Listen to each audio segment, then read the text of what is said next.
well known for his European Touring Car Championships, his World Touring Car Championships, but he has finished third in a BMW in a GTE Pro car here in 2011. But his first Le Mans was actually 2010, so his ETCC and WTCC plaudits go back as, well, more than 10 years ago. So he's come from a touring car background, but lends himself to grand touring very easily indeed. And I'm sure, quick word in the year of young Harry Tinknell, just in terms of the technique required to get one of these Ford GTs around Le Mans very quickly. They've been designed to go very fast in a straight line. You can tell that by just looking at the amount of aero that's on one of these cars. That rear diffuser extends out into next week at the back of that car. And almost the other cars in GTE Pro have kind of followed suit. A massive rear diffuser on the Aston Martin these days. The Porsche, which is not a full spec 2016 car, it's got 16 aero on it, but it's similar to last year's car. And I know that John Hindhaugh and Graham Goodwin kind of called it a 2015 A car in the Le Mans previews, which are still available as downloads on Mobil One Radio Le Mans. Even the Corvette's got a big diffuser as well. That's the way to do it these days. I can't say they're pretty. That if you look at the Aston, for example, that does look as if it's dragging a sledge behind it rather than anything else. I mean, it's not pretty, but it works, so that's all that matters. And the key thing really is that the reason why they've gone that way is because the regulations have allowed them to go that way. The GT regulations having been loosened, I suppose, to enable the cars to run with bigger diffusers at the rear. And equally to balance the thing of the splitter at the front. But it's been regulation-led, if you will, rather than somebody just coming up with the idea and saying, well, that looks like a good idea, let's do it. The regulations have kind of permitted it, and then the cars have followed suit. Because there was a request to change the regulations, but anyway, that's chicken and egg, and it's a big situation. So let's move on, and we're not very far away from another half an hour done in this session. Hopefully the end of the rain, because still my screen tells me at 5:25, which is in 3 minutes' time, we will see an end to the rain. It certainly looks brighter, peering out towards the grandstand that overlooks the Ford chicane and the big wheel. Porsche Experience Centre over to my left as well. We do know that the campsites around the circuit have suffered greatly from rain generally throughout what's been going on, and that's been very tough. Our hearts go out to people who are trying to be in various different campsites all the way around the circuit with puddles, at the very least, rivers and lakes in some of them. I always get, when I get to Le Mans, I think, when I used to come here and camp, I really used to have fun and enjoy myself. And then I see the campers out there in the condition. I think, actually, you know what? I'm glad I've got a proper bed to go back to with a proper roof. You could make yourself very unpopular. Don't rub it in, Paul. Right, yeah. But no, I mean the intensity of the camping experience. Somebody once called me a hardcore camper, but I don't think I was ever quite that bad. But like some of those guys we met at Nürburgring just the other week. That's real hardcore, yes. Just on the subject of weather, looking out beyond the next couple of hours, you're absolutely right, Johnny. The weather is supposed to then become dry, but to look 24 hours ahead to this time tomorrow, good name for a film, this time tomorrow, the weather is much worse than it has been today. So same sort of thing, showers as the afternoon progresses, but forgotten which driver it was we were talking to earlier on, who was suggesting that tonight's session from 10 till midnight will be qualifying, but could be the only dry qualifying session that we get. More news from Owen Mildenhall. What have you got, Owen? Yeah, just a quick one. Paul was also inquiring about the 64 Corvette. I'm down in the garage now. The car's up on some high stands in the garage, and I can see some new drive shafts going into the back of that car. So I don't think it's going anywhere soon. But the guys said they're not rushing. They're just taking their time because of the weather. So it all looks fairly routine, but some new drive shafts going into the 64 Corvette. Okay, thank you for that. Certainly not the job that the Pratt & Miller guys wanted to be doing, I presume, at this point in the week. But if it improves the race car, and maybe they had hit some issues that they weren't expecting, this is, I suppose, the session of the week that you want it to hit in free practice. It eats into the time, but at least it's not qualifying being taken away from you. It's going to be, as you say, the best time, but there is no best time because you do need this, and all of these teams will have gone in with probably a number of different strategies that they're going to be looking at because of the weather, because of what other people are doing and everything else, and suddenly to have to turn that on its head simply because they've got a let's face it, fairly utilitarian mechanical problem there, drive shafts.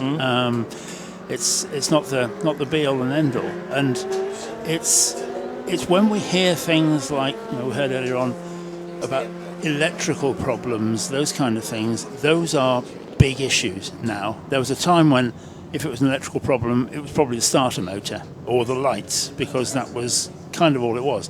Nowadays, particularly obviously with the P1s, an electrical problem is the difference between night and day, and that drive shafts, yeah, okay, but is that indicative of a bigger problem? Possibly, and we will note it down on the sheet just in case it reoccurs later on. It rears its ugly head. The KCMG Orica 05 looks a little sluggish, heading up the hill through Dunlop Curve, and now the chicane. Oh, very sideways, actually coming out of that right hand and underneath the bridge.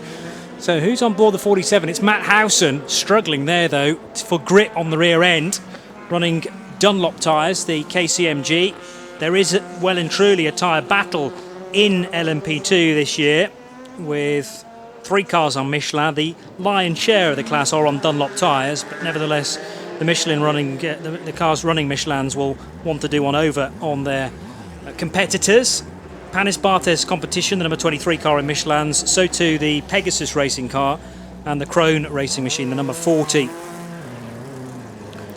And it's nice to see proper tyre wars in this particular form of racing. It's something which used to be run-of-the-mill everywhere, but now we have very much spec tyres in so many different series that to have an additional wild card of okay, so the Michelin's particularly good in a particular set of circumstances, or the Dunlop's better in something else, it just adds that different thing that can go on. A G-Drive traffic jam in the pits down there. Yes, with the Orica 05 sat in front of the Gibson 015S. The 015S being fitted with intermediate Dunlop tyres, so clearly G-Drive feeling it's dry enough to make the intermediates work. There is a dry line emerging, or a drier line emerging, around certain bits of the circuit, I notice, and also intermediates going on the number 26 G-Drive car as well, which is the Orica. It's worth making the point with the Michelin runners in P1, although Audi, Porsche and Toyota all running Michelin tyres, they actually have different compounds available to them. They have 2 compounds each, 2 dry compounds each are available to them, plus the slick intermediate tyre, plus wet weather tyres in 2 grades as well. But basically each team has their own relationship with Michelin, and if you end up, and it may well be that Michelin end up basically having a set of tyres that they hand out to Audi, and then another set of tyres that they hand out to Porsche and to Toyota. So it's the same Michelin tyre, but effectively they're having different teams of engineers working with each of the major manufacturers. Which is healthy.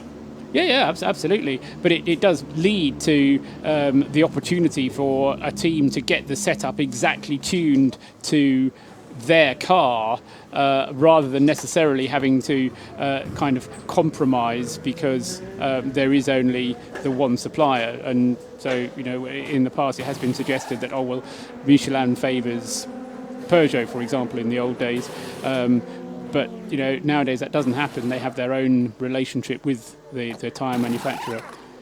Slick intermediates being prepped for the number 7 car and going on the number 7. They do still have that white panel. That's easy to spot for our pit lane guys, as well as any of us in the booth that might be receiving pictures and can tell you then therefore which tyres are going on the cars. So slick intermediates for the 7. Has been driven by Andre Lotre. Not sure whether they did a driver change down there, but we'll tell you just as soon as the car heads back out again. The Thierry by TDS Racing Orica 05 comes down pit road now. Currently 7th in LMP2 on fastest times. It's a class still topped by the number 33 machine. Nico Peter de Bruyne has been in the car, and Poo Jun Jin has been in the car, but I'm guessing that was a Tristan Gomandy time in the number 33 machine. Gomondi, a superstar as far as I'm concerned, and really does pedal an LMP2 car very, very quickly indeed. Mark Goddard doing a nice bit of business there to get the Frenchman part of Eurasia Motorsport for 2016. The Audi number 7 having been put onto the slick intermediate tyre, Johnny being pushed back into its garage. So Andre Lotterer not taking the car back out just yet. And on the subject of driver information, I'm told that at Le Mans, rather than having this switch within the cockpit, which they have to turn in order to do driver ID, it goes with the connector that they plug the radio into. So as they plug the radio in, so that identifies which driver we've got at the wheel. So as long as they don't swap helmets, then the driver IDs that we get on the screen should be accurate.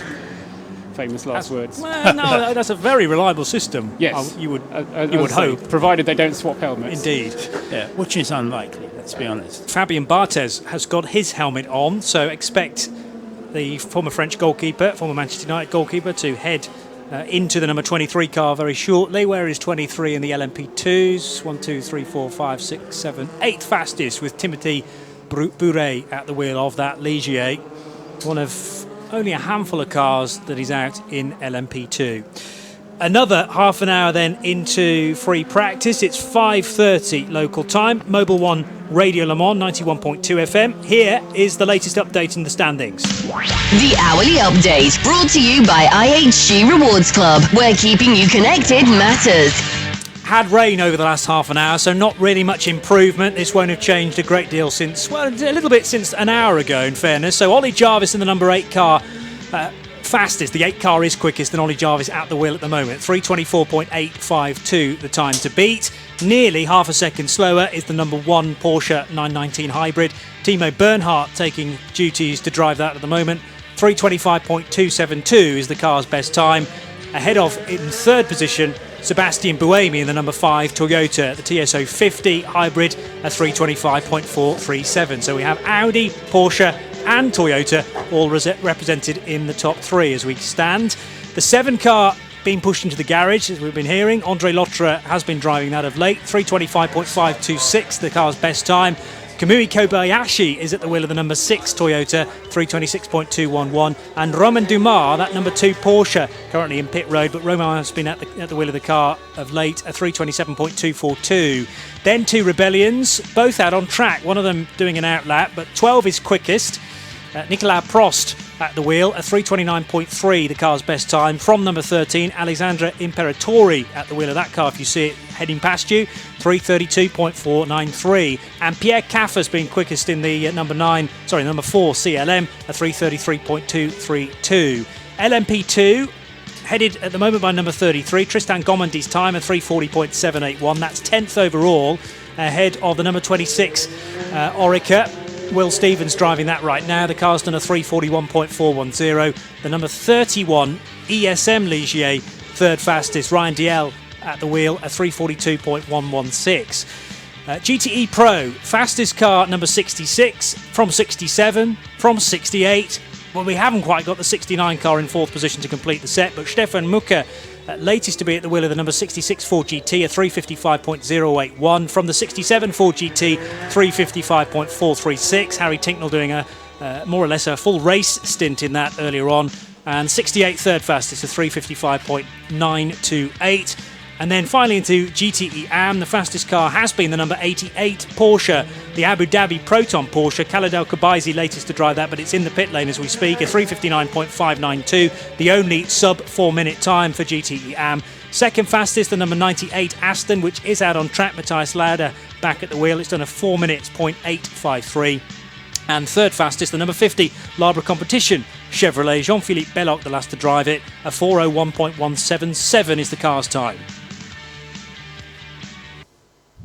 The hourly update on Radio Le Mans, brought to you by IHG Rewards Club. It's about people, not just points. Live from trackside, this is Mobil 1 Radio Le Mans. When seconds matter, science matters. We'll do another IHG Rewards Club hourly update in an hour's time at 6:30 local.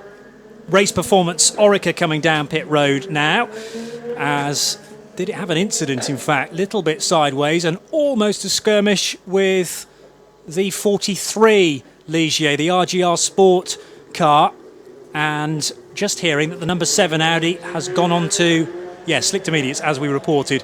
So that's gone on with the white panels on the side of the tyre. And the reason that it was pushed back into the garage, Johnny, was to have a different rear wing section fitted. So let's take a bit of speculation. We like speculation, that they're just putting a little bit of, rather than putting extra rear wing on, put a new piece of bodywork which has the rear wing set to a higher downforce level, to give it a bit more grip, therefore to get the best out of those slick intermediate tyres, or slick intermediates as you call them. Just picking up on what Paul Tarsi was saying a minute ago, the operating window of those tyres, I believe that they have quite a wide operating window. However, I think the problem is when you get to the edge of the operating window, it doesn't matter how wide the operating window is, they're just not good enough for dispersing water. And I think we did have some very heavy rain for a very short time on certain parts of the track, and that was why the car was brought in, put onto the full wets. Now he's back onto the slick intermediates. What they do work on well is with a track whose condition is changing. So either a track that is dampening, is that a word, or one that's drying out. So that's kind of where they work well, is in changeable conditions. So, as I say, we'll see what happens during the race itself. But I think it's it's going to be interesting to keep an eye on what tyres people are trying out now, and they're making the best of what they can. Thank you for that, because that's useful to know, because we have once again rain expected within the next 4 minutes. It is only at level 1 and it is only intermittent, but nonetheless there is an expectation that there's going to be some rain out on track, with still 2.5 hours, best part of, left to run in this free practice session. So there is still a lot that can happen just in free practice, besides anything else. Number 8 Audi in, Ollie Jarvis was at the wheel, and that car on proper intermediates, I reckon, they're certainly not the slick intermediate. There was a small panel unscrewed just over the left shoulder of Ollie there, behind the cockpit. There it is with the holes on it, and that was removed. I'm not sure. Yeah, I'm sorry, I know it's radio. I'm just reminding myself where it is, because I've never seen that happen before. Do we know what's kept behind that little panel? My guess would be the fuel flow meter. Right. I didn't see the pictures, so I was relying purely on your words, which were describing the situation. It's got about 15, probably centimetre holes drilled into it almost, and you have to unscrew it on all 4 corners. The mechanic took the panel off. I didn't see whether he retrieved something, then put the panel back on, screwed it all up again.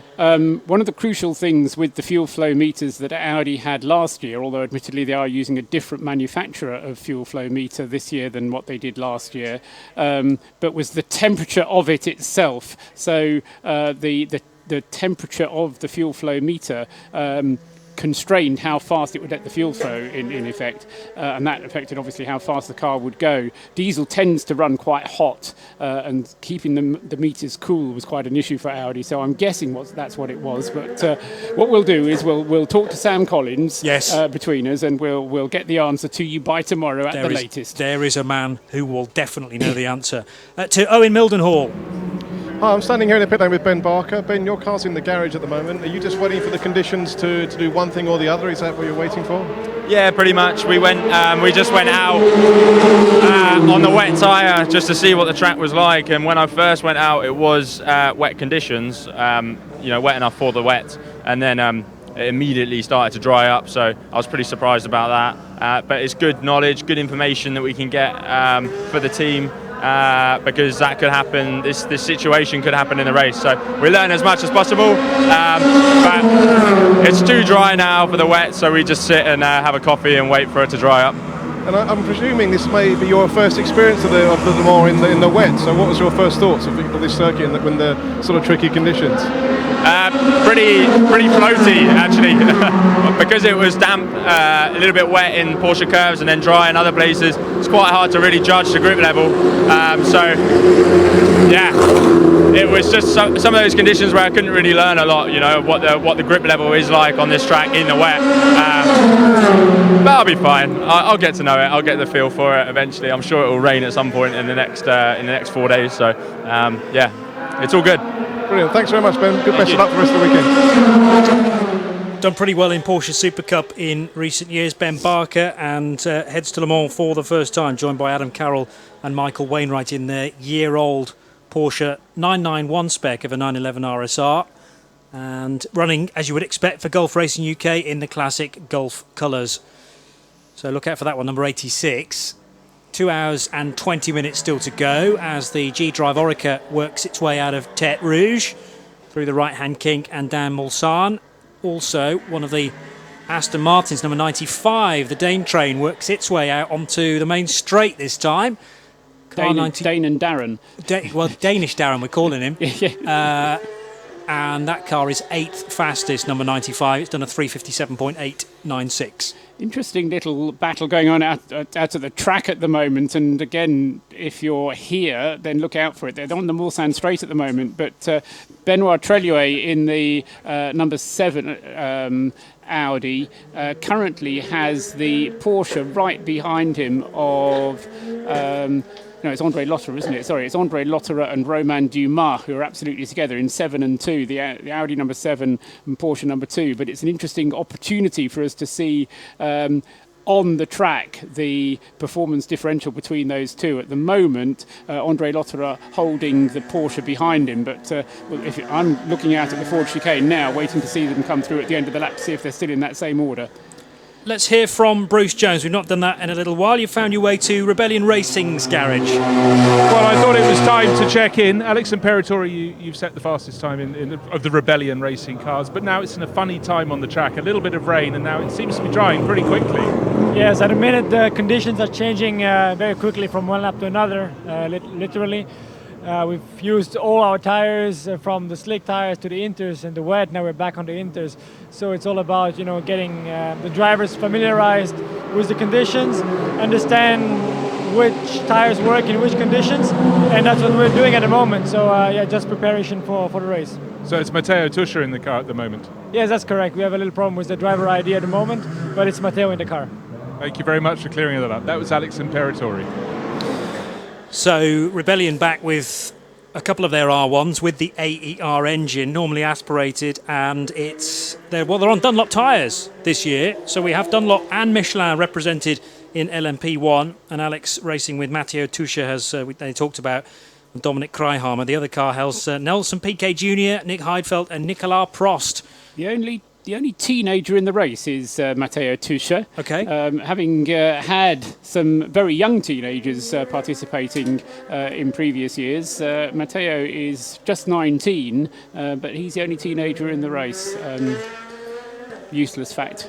Sign of the times. Well, I don't know. Yes, I mean possibly that the more experienced drivers perhaps spending more time at Le Mans. Paul? Yes, I think what we are seeing is typically with the single-seater feeder series for the WEC, known as Formula One, it's the times that you've been asked to do, and the devil is saying you can get past him on the inside. Go on, you can do this.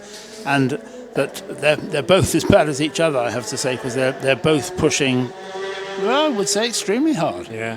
Yes, it was an off-track moment for André Lotterer, which actually gave Romain Dumas the opportunity to slide his way up the inside there, but the favour repaid by Lotterer in the climb up through Dunlop Curve. As I say, Lotterer now extends the gap between the 7 Audi and the Porsche number 2 down that first part of Mulsanne. And we'll be waiting to see just how that, in inverted commas, race pans out, because I'm sure that there will be messages going backwards and forwards of don't worry, don't get involved, leave it alone, just do what you're supposed to be doing.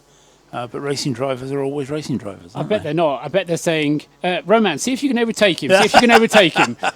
Come on, push. What, on Wednesday afternoon? I don't know. But no, I mean, the indication, joking aside, that the track conditions are improving. We are getting faster times. They're still not, what are we, about 10 seconds off the pace that we had earlier on when it was fully dry. But we're not that, as I say, certainly the indication is that the times are improving as the track dries out, and hopefully therefore it will stay dry for the rest of this session, and particularly for this evening's session, because that will make it very lively indeed, as people will be in effect forced to go into qualifying mode just for the final 2 hours of tonight's session. 10 o'clock until midnight French time is qualifying. This is just a free practice session. There is a further 4 hours of qualifying tomorrow, but if the weather forecast is to be believed, then there is every chance that will be wet, or at least partially wet, which will mean that get your good lap in this evening, and then you can just concentrate on race setup tomorrow. But again, the differences then happen. If it's dry tomorrow, then you've got the whole thing all over again, and people going for a time that perhaps they missed out on today. The number 34, I think it was, car That's right. that we saw taking a very, very wide line into Porsche curves there, way over the curbs, but makes it back to pit lane and has now worked his way down to his pit. It's Nicholas Leutwiler at the wheel of the race performance car. And so we've now got the ebb and flow of pit visitors. We haven't got people diving in for different tyres or anything. This is good, solid, free practice stuff now. Yeah, cycling through the drivers, obviously, although in terms of qualification, that there is no particular benefit to doing laps at this stage. As far as I know, everybody who had to do laps during the test day has done them. What you do have to do, in addition, of course, to setting a qualifying lap, is to do 5 laps during the night time, and you can do that either tonight or tomorrow night, but that's between 10 and midnight, and that is the request of the organisers, part of the regulations, to ensure that drivers are familiar with driving here at night. So in addition to setting a time this evening, we'll also see a lot more drivers cycling through their crews this evening. And that's not just about regulations though, Paul, is it? It's about making sure that people do understand what's expected of them, what they need to do. There are, as we know, there is a wide spread of experience and, dare I say, talent in this field, and it's important that people can go all the way across that, and that you do know that everybody in your car is actually going to make it through the darkness. And also making sure that the lights on the car are pointing in the right direction, because very often, on your road car, you just expect the lights to be pointing in the right direction, but on a racing car, there's a lot more adjustment. But because they're so much lower down, closer to the road, it is actually quite difficult to get them to illuminate the right part of the circuit. And also, generally, they have lights which point off, in our view, to the sides, but that enables the cars to illuminate the curbs as they're turning into the slower corners at Arnage, Mulsanne corner, and through the chicanes. So they will be looking for, not only from the driver's point of view, but also from the car setup point of view, to make sure that the lights are pointing in the right directions. Andrea Pizzitola at the wheel of the Algarve Pro Racing car at the moment. That's the Sir Chris Hoy car, as well as it may well become known across the weekend. And an incident down the Mulsanne straight, I think. First chicane. Now, trying to identify which car it is. It's a Porsche, so either the number 1 or the number 2 car, we reckon, and it's covered in smoke at the moment and fire extinguishant it looks like. Marshall's very, very close, almost as if the driver has pulled that car over, and a red flag, in fact. The red flag is out now, so bringing the session to a pause at 17:50, although the clock continues to count down. This is exactly the time that the red flag, it's not, I wonder whether it's a CLM, yeah, because it's a yellow rear wing, and that car's still alight, I think, because of the Marshall stepping out again to try and extinguish that car. Yes, it's well alight, the engine cover comes off, driver trying to help with that. It's Pierre Caffer who is helping out with the Marshalls. Be careful, Pierre, although you are in Nomex overalls with several layers there, and now the Marshalls can fully attack that fire. The CLM AER P1/01, I think that's all the numbers and characters involved, has come to a halt, and this is not the first time we've seen the CLR affected by fire. But that car was definitely alight and well alight. The Marshals probably obeying their briefing and their regulations about not going onto a live circuit, but Pierre Caffer getting fairly animated, shall we say, about the fact that nobody was jumping over the barrier and pointing a fire extinguisher at it. He almost single-handedly pulled the engine cover off the back of the car and was then beseeching, I think is the word I shall use, the Marshals to come and point their fire extinguishers. The car now is just puffing away like an old briar rather than anything else, but undoubtedly I think that is going to be in need of quite a bit of help. Apologies to all Porsche fans and probably members of the team as well. I was given a bum steer there by someone called Hindhoff, but it was difficult to tell which car it was, because actually the pictures that we were describing to you were from one of the circuit's CCTV cameras that was in close-up mode and was pretty grainy, and it was from the rear of the car. I just saw a silvery type car with a yellow rear wing. So the number 4 car in grief, but the main news is that Pierre Caffer is out and able to try and extinguish that car. Yes, it was well and truly alight, that machine. Paul Truswell. Yeah, it's just after the first chicane. We said it was at the first chicane, but it's actually just after the first chicane in the acceleration zone coming out of there. So that's kind of the location on the circuit. Along the middle stretch, if you will, between the two chicanes, but coming out of the first chicane. And first red flag in the first session. But generally, Eduardo Freitas, the race director, will call a red flag during a free practice session rather than necessarily trying to slow the field. Obviously, in a race situation, this probably wouldn't be a red flag. They would slow the field using a slow zone or a safety car. No full course yellows during the Le Mans 24 hours, we are told. It will either be a safety car or it will be a slow zone. I think we're still waiting for the final driver's briefing to confirm that, but certainly the indications that I was given at the test day were that we won't have a full course yellow. We will either have the slow zone or a safety car situation where we have the 3 safety cars which will come out on the circuit. Yeah, the Marshall's technique initially was just to spray extinguishant on top of the car, and that was doing the fire, no damage at all, if I can put it like that. It needed the engine cover to be ripped off, but obviously that car getting hotter and hotter. Pierre Caffer desperately needing help from the guys at that Marshall point. He did a really good job to actually get the car stopped right next to them to driver's right off the racing line, but the engine cover needed to be unclipped, taken off the car, and then the fire put out. Now, rain should be starting about now. A little bit late for Pierre Caffer, really, because he could have done with a bit of rain to put that fire out. In the meantime, whilst we are still in red flag conditions here, as I say, the clock continues to count down, so we've got 2 hours, 5.5 minutes still to go. Some news from Bruce Jones in the pit lane.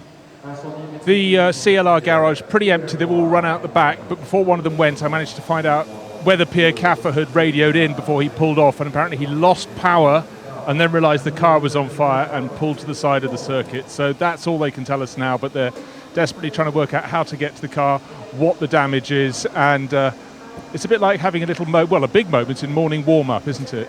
Because they've had the test weekend, they've got good mileage in, the car's going better and better with some mods for this weekend, but clearly something amiss. And for Pierre Caffer, obviously the frustration of the car stopping, then the frustration of not being able to get people to help put the fire that he knew was under the tail of the car out. Fingers crossed not too much damage has been done, but for CLR, a hurdle has been hit and they've taken a tumble.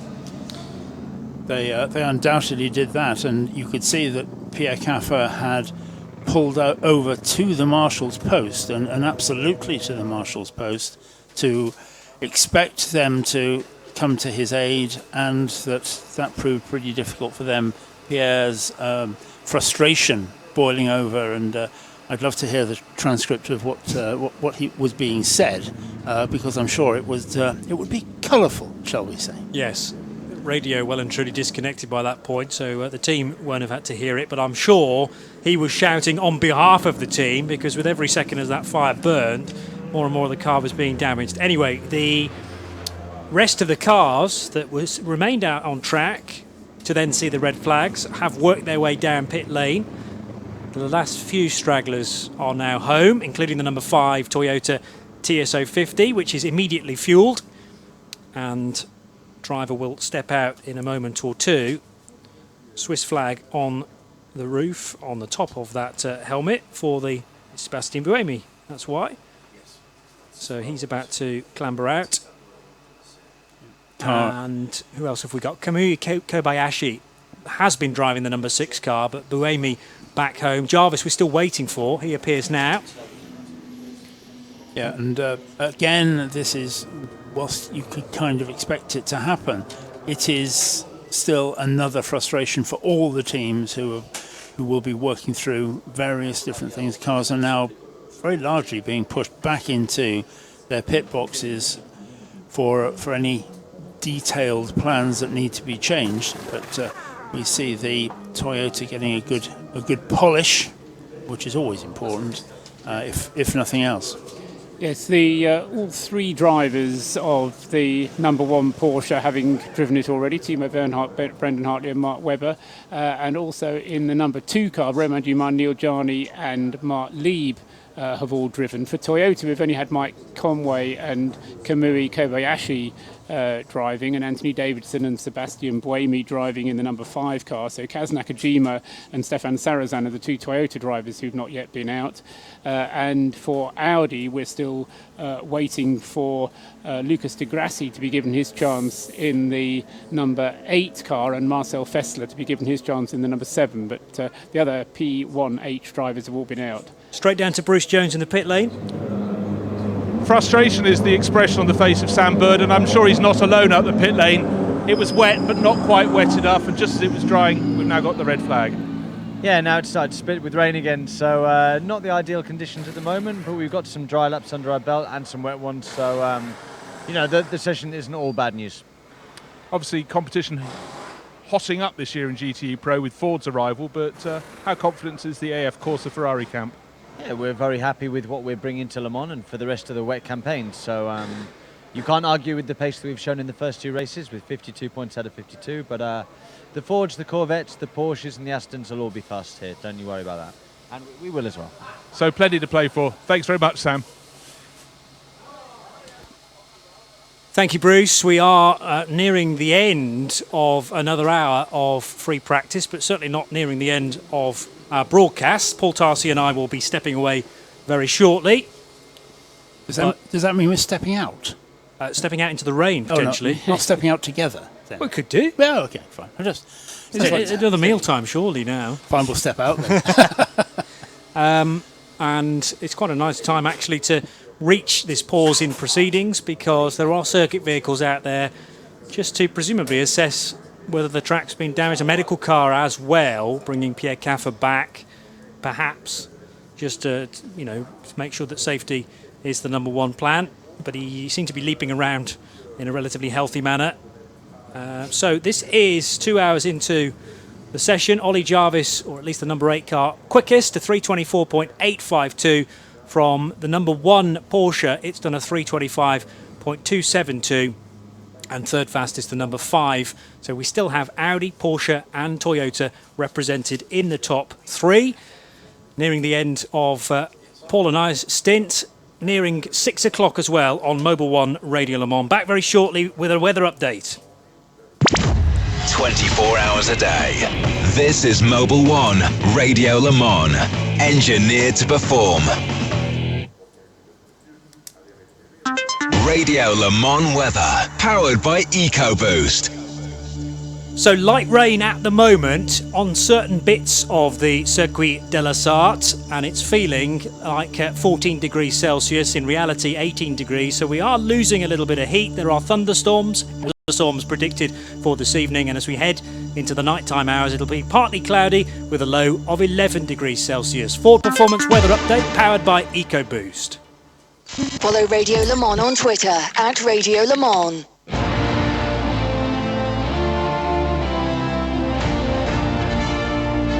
Around the world. Around the clock. Endurance racing direct to you.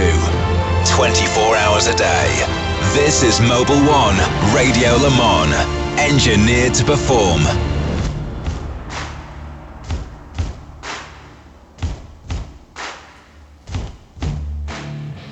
And the second half of our free practice is going to be getting underway shortly once this red flag ends. Jim Roller for his first stint, along with Paul Truswell and Graham Goodwin, here in our Mobil 1 broadcast center overlooking the Ford chicane here at the Circuit de la Sarthe for the 84th running of the 24 Hours of Le Mans.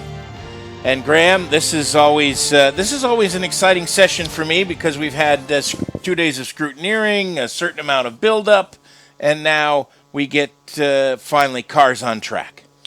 It's always a really long wait, isn't it, to this point? I know the guys all the way up and down pit road, the paddock get pretty frustrated, waiting till 4 p.m.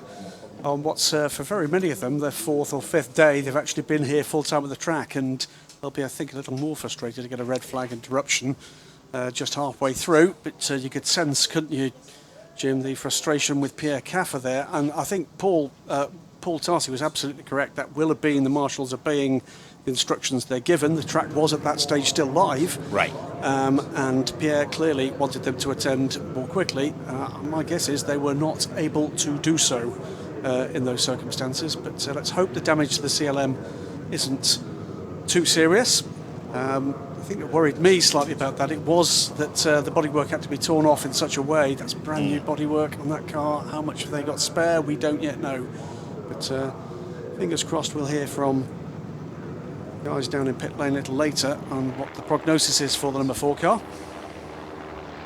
We've been listening, you and I, in the ante room here on Mobil 1 Radio Le Mans 91.2 FM around the circuit, and it's interesting, Graham, that we're seeing in GTE the Fords have found something that they perhaps didn't have, maybe, when they were here 10 days ago. I still expect them to go an awful lot faster than that. I don't think we're seeing even remotely the kind of pace we'd expect from cars with such a clear advance in terms of the tech, in terms of that you've actually got for these cars in GT Pro.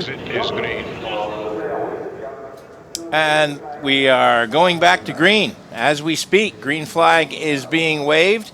The yellow has been removed from zone 13. They are expecting rain at level 1, as the boys earlier were talking. Not sure how many levels there are, Paul. Have you gotten any research on that? It's level 1. We're level 2 up here. Yes. It was 13 minutes we lost under the red flag there, just to pick up that the interruption there.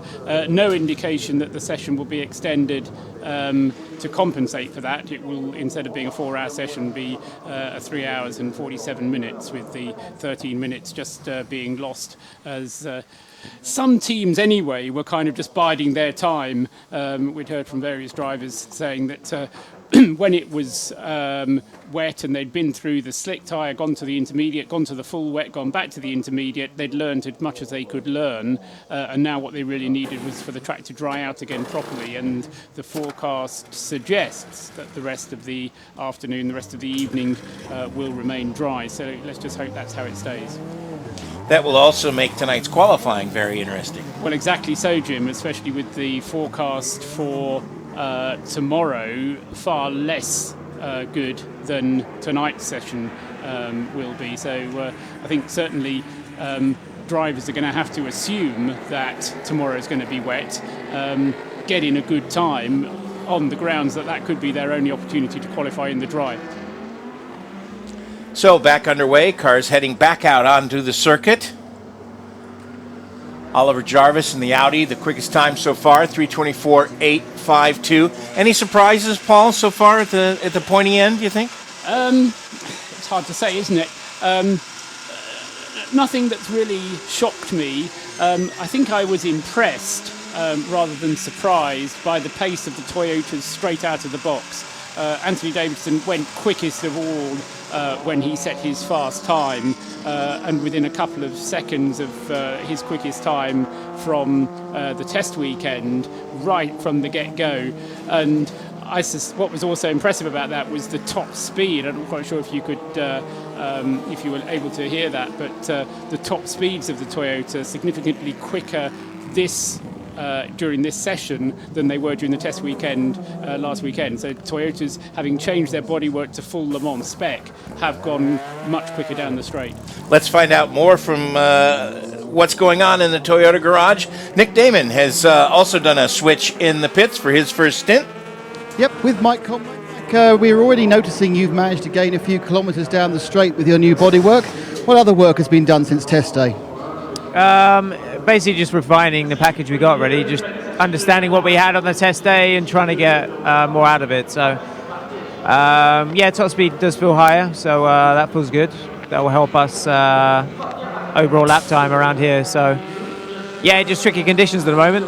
Rain very hard in some sectors and nothing in others. So, it's just tricky to know what to do. Intermediates or wets. We're going to try some intermediate now and just see how the rain holds up. It's meant to rain until 6:40, but not that heavy. So it just depends where on the lap it is. How frustrating is it? I'm sure you had an A4 sheet or 5 full of things you wanted to do, and now the weather's playing havoc with it. Or do you just take this as learning for what may happen during race weekend? Yeah, I think the race might be like this the whole, at least through the first 12 hours. So it's going to be bloody tough. Knowing what to do and just staying out of trouble, I think is going to be quite tricky. Even then, the rain was pretty light all the way until I got to Porsche Curves, and then it was aquaplaning from nothing to aquaplaning in the fastest part of the circuit. So it's really tricky. And if it's going to be like that in the race in the dark, it's going to be really hard. How are you going to approach this evening's qualifying session? I mean, are you going to go for some sort of time regardless of the conditions because you've no idea whether tomorrow might be worse? We're just out there running at the moment, so I don't know if we'll do a proper qualifying attack today. At the moment we're just trying to refine the car, get the best setup we can, and if we go quick with that, then so be it. But I'm sure we'll do one attempt at least, as long as the weather's okay. Mike, thank you very much. And Toyota right at pit entry, but somewhere towards pit out is Joe Bradley.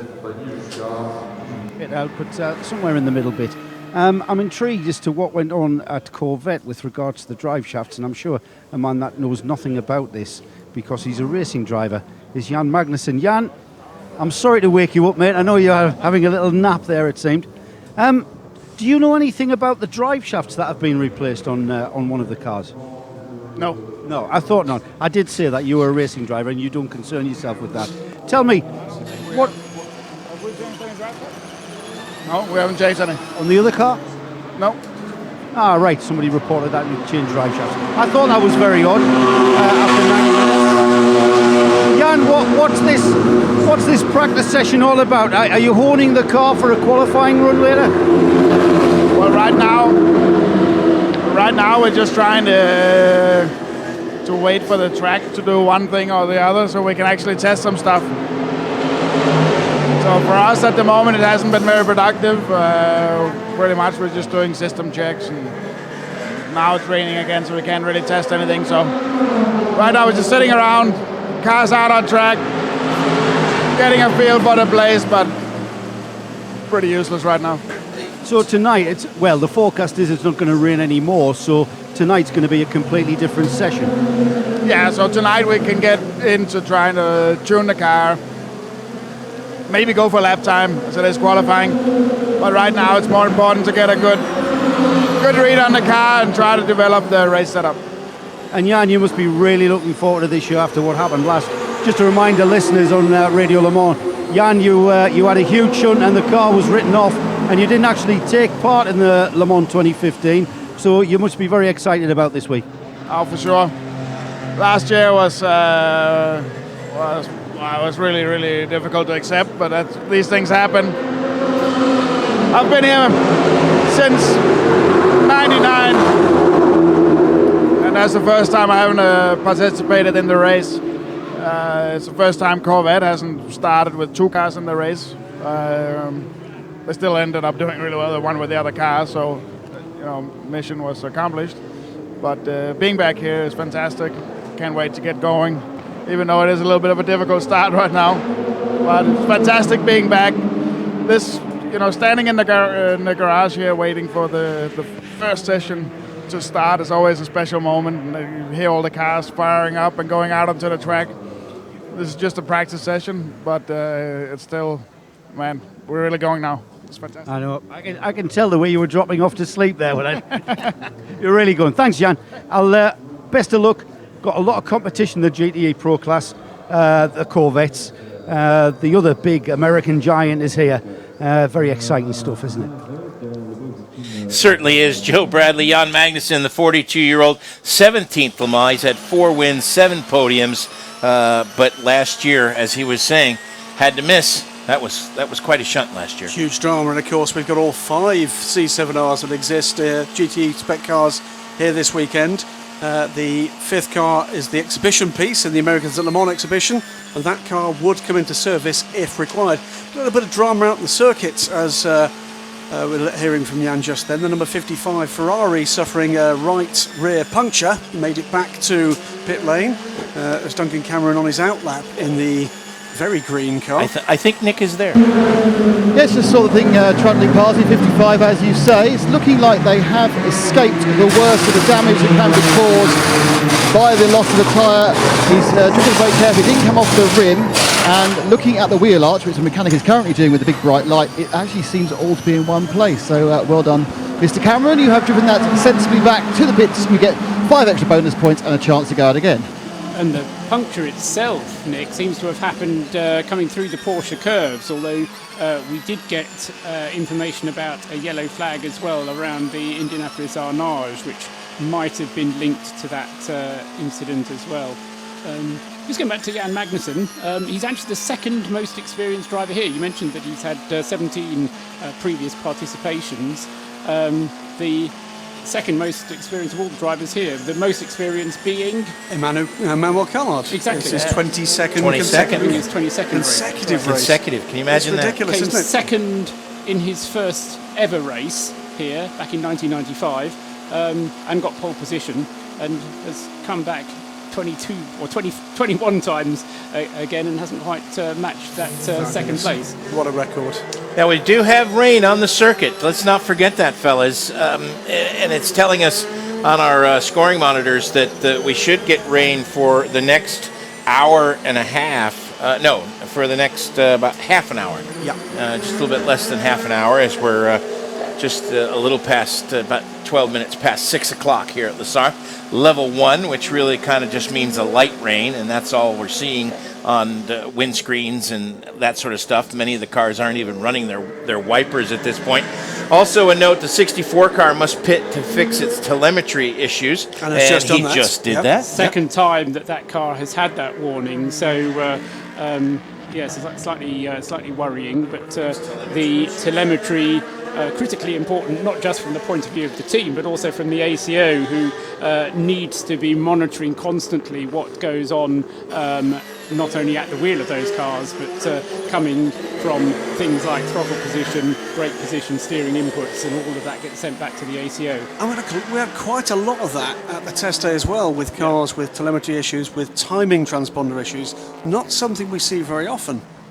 Certainly not on the screen, let's put it that way. Whether or not that's right, and I think we just have to be aware that it's one other thing that the teams have to work in order that they can able to continue to race. It's things like having headlights on. They never used to have headlights on, now they do, and all these other little rules and 2:42, but we'll be looking for a clear lap. Still a little bit of rain out there, but he's set that quick sector time where we had the rain reported. Yeah, and it's interesting because the rain is reported from the end of the first sector, which is kind of the entrance to the Mulsanne straightaway, and down the first couple parts of the Mulsanne through the two chicanes.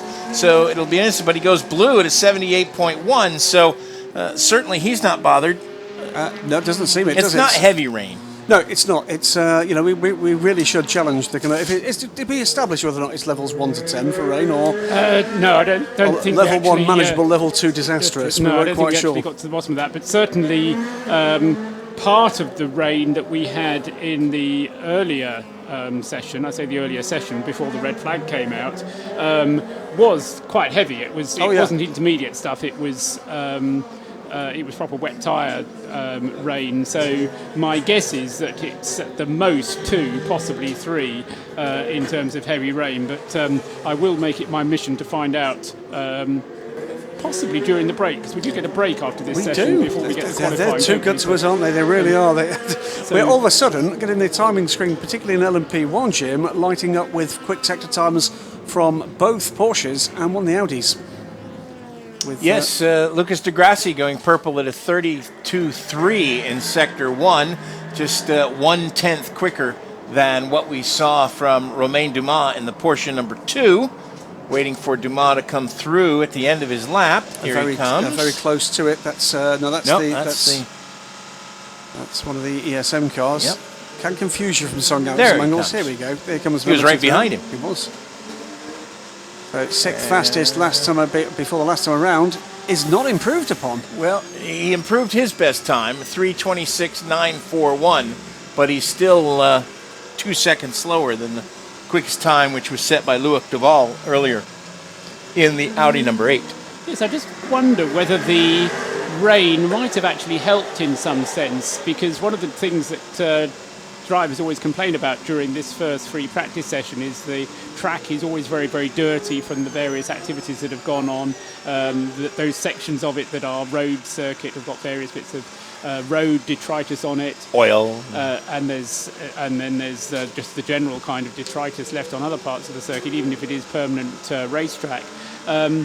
Having a little bit of cars driving round to kind of clear away that, then a washing situation, then some cars laying more rubber down might actually make it ideal even more quickly. So certainly, as you say, an improvement on his own previous best time for the number 2 Porsche, Romain Dumas there. Coming back into the pit lane is the number 4 Bicollis car with a tarp over the engine cover. And let's check with Nick Damon. Yeah, let's turn my head to the right because I was doing why is it raining when the sky is lightening and it's all looking much nicer? And here comes the Bicollis machine. Well, obviously, as we know, it's showing no sign of any accident damage. There are men walking behind it with flags. It's the kind of reverse of the original red flag you need to drive a car in Britain, the man with the yellow flag behind it. It's very smelly. And they have, covered the tarp with the issue, but there's quite a lot of fire damage. I don't know if I can grab a word with Pierre Caffinet. He's meandering. Pierre? What happened there? Do you know? Well, first I lost some horsepower, and in the next moment I just have seen the flames. I don't know what happened. We need to investigate. But I think we can repair the car as far as I can judge it. You've had a lot of new bodywork put on. Do you think it might have been a cooling problem or something completely different? Sorry, please say it again. You have completely new bodywork today. Could this be a cooling problem? No, it was definitely not a cooling problem. It was a mechanical issue. Thanks, Pierre. Well, that was as clear as you can possibly be. We saw the flames from the top, what looked like the top of the engine as he removed the bodywork. I say removed, tore bodily the bodywork from the rear of the CLM. Don't mess with Pierre Caffer. There's a tip for you. But let's hope they can get the car back out. One of 3 LMP1 privateer entries, of course, and stands alone in the Bicollis team, the number 4 CLM AER against the 2 Rebellions. So bad news and a bad way to start the week's proceedings for the Bicollis team, Jim. Out on the racetrack, the number 2 Porsche going through the Porsche curves is caught up in some traffic. And we do have a yellow flag out there on the racetrack in zone 3, which is just at the top of the hill, going toward the Dunlop Bridge.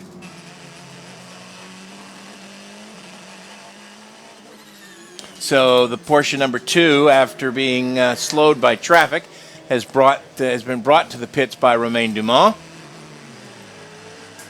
His best lap so far in that car was a 3:26.941. That bettered the time that was set by Neil Yanni.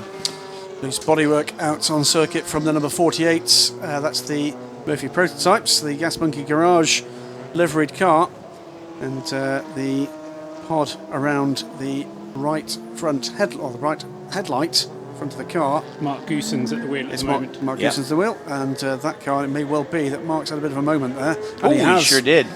And spins it away, and does he hit that? He does hit the advertising hoarding. And that was the reason for the yellow flag in zone 3, as he spun just before the left-hander of the little left-right chicane before the Dunlop Bridge, and came back out on the racetrack and sent one of the Ferraris off into the gravel, trying to avoid him. It was number 60 Formula Racing car, Johnny Lowson, doing pretty well to avoid the car, but going straight on through the gravel, as Jim says, and rejoining from under the Dunlop Bridge. So was there something down on track there? Slippery surface flags are being shown. And again, this is one of the areas where it is raining. Yep, it's spun off to the inside and totaled, I'm afraid, a total hoarding. Really? He did. Oh. Naughty boy. So Lucas Di Grassi, then, having been out at the wheel of the number 8 Audi, means that all 3 of those Audi drivers have been out. Still waiting for Marcel Fessler to get his chance at the wheel of the number 7 car. And still for Toyota, waiting for the 2 Sarazan and Kaz Nakajima still to go out at the wheel of those cars. Jim? Coming up on the bottom of the hour, but before we go for our hourly update, let's check in with Nick Damon one more time on the number 4 car. Yeah, despite the massive amount of flames, it doesn't actually look as bad as it could. They've seriously toasted the wiring, the basic wiring and the tethers, believe it or not, for the wheels, and also some of the injectors are a bit melted. But it's not a complete disaster, and you kind of think that they can replace the elements of the loom that have been melted and work out what it was. And they were fiddling with a union there. It makes it might well be an oil leak that caused it. And the AER man is now looking at it as well. They're taking a picture of their iPhone, so they obviously sent it to someone else. But he doesn't look terminal, but I think it might be a struggle to get back today. Thank you, Nick. Nick Damon and Joe Bradley patrolling pit lane for us. Coming up on an hour and a half remaining in this session, 6:30 here at the circuit, and time for another IHG Rewards Club hourly update. Hourly update brought to you by IHG Rewards Club, where keeping you connected matters. So, with 90 minutes remaining in the session, quick look at the times in P1 in the hybrid class. It is number 8, Lucas Di Grassi in the Audi. This time was set by Loic Duval in 3:24.852. Then comes the number 1 Porsche, Mark Webber behind the wheel of that car currently. He also set the quick time, 3:25.272. Then Sebastian Buemi in the number 5 Toyota at a 3:25.437. That time was set by Anthony Davidson. In 4th position is the number 7 Audi, Andre Lauderer behind the wheel at a 3:25.526. Benoit Troillier set that time. And rounding out the top 5 is the number 6 Toyota, Kobayashi behind the wheel of that car. Mike Conway setting the quick time of a 3:26.211. In LMP2, the hourly update on Radio. In LMP2, it's the number 33 Eurasia Oreca 05 Nissan. At the moment in the hands of Pu Zhongjin, but the time set by Tristan Gomondy, a 340.781, the quickest in class. In the number 26 car, the G-Drive Oreca, Will Stevens sits at the wheel at the moment, but it was René Rast that set the 341.410. Chris Cumming is at the wheel of the number 31 Extreme Speed Motorsports Ligier Nissan, but it's Ryan Diel that set there 342.116. John Pugh at the wheel of the Michael Champ Racing 49 Ligier Honda, but Laurence Vanteur is the quick wheelman there, 342.119, just a wee smidge off the 26 time. The 47 car, Matt Howson in pit lane at the moment, but Richard Bradley set the time for the KCMG Oreca, a 342.456. In GTE Pro, it's a Ford and Ferrari show right now. Stefan Mucka's number 66 car is quickest. Olivier Plas at the time of 355.081. Then Marino Franchitti in the 67 car to 355.436. That time was set by Henry Tinknell. And then in the number 68 car, Joey Hand set the quick time of 355.928. Sebastian Bourdais currently out in the car. The number 82 Ferrari is fourth quickest. Giancarlo Fisichella setting the quick time. Tony Vielander is out there now. The car's time 355.975. Just 0.8 of a second separating the top four, and just 0.9 of a second separating the top five. Jimmy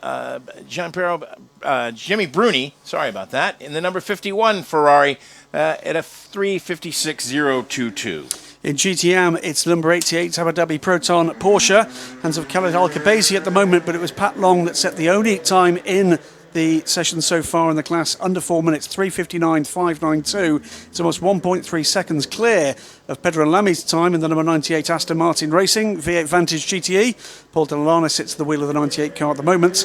Jean-Philippe Belloc at the moment aboard the number 50 Labra Competition Chevrolet Corvette, but it was his teammate Pierre Rag that set the 4:01.177. So GTM at the moment is, rather spread out, it has to be said, but that's rather flattered by that excellent time early in the session, Jim, from Pat Long. And there is an hour and 27 minutes remaining, and that's your hourly update. The Hourly Update on Radio Le Mans, brought to you by IHG Rewards Club. It's about people, not just points. Live from trackside, this is Mobile One Radio Le Mans. When seconds matter, science matters.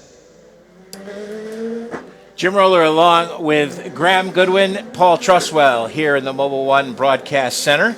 And Paul, you have interesting information for us as always? Yes, I mean, I don't know, interesting information. Another quiz for the pit crew, really. You doing the rundown just gives me an opportunity to do a little bit of other kind of housekeeping work here. The number 84 car, the car which is running under the innovative technology, or the innovative car, or cars displaying new technology, but the car that's driven by Frederic Sausset hasn't actually done a timed lap yet. It's done 7 out and in laps, but it hasn't actually done a timed lap yet. So the number 84 car, which as memory serves is somewhere up near the top end of the pit lane, as I say, with some kind of problem, and it's actually in the pit at the moment. But by now, even though we did have that period of red flag, 2.5 hours into the session, I would have expected it to have done at least one timed lap. In other words, a lap which starts and finishes across the start-finish line, rather than ones that go in and out of the pit lane.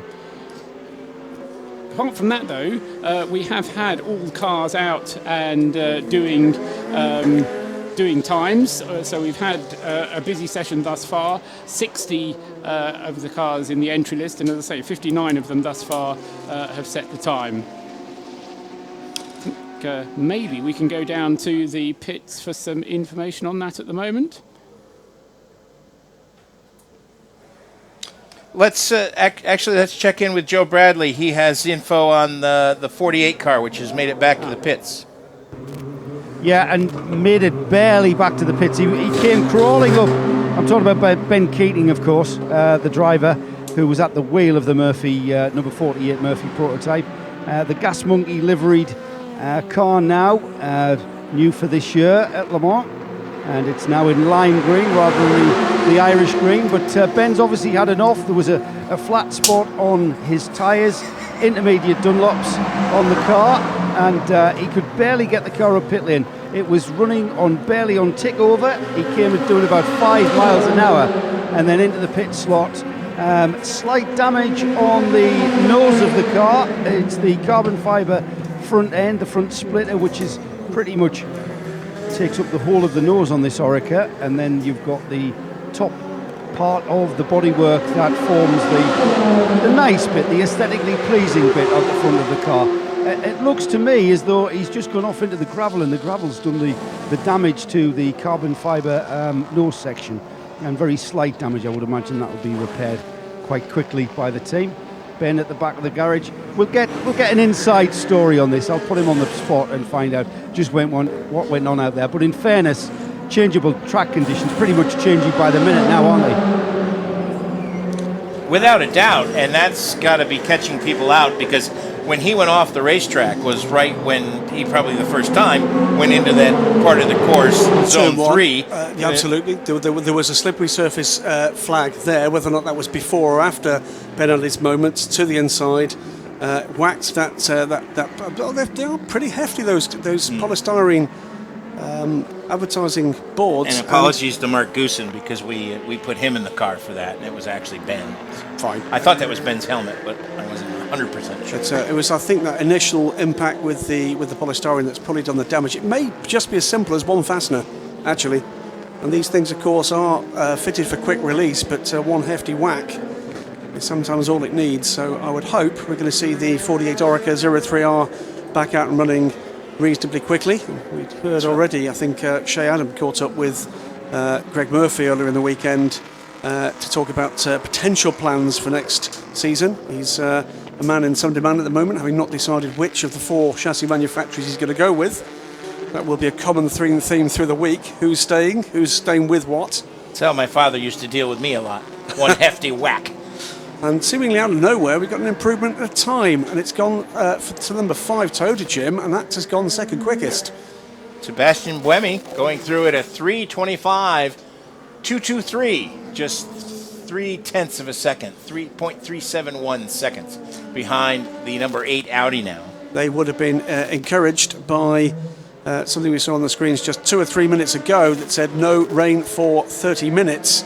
And indeed, at the moment, bright sunshine, certainly at our part of the circuit, on the inside of the Ford chicane. Dark clouds, though, still on the horizon.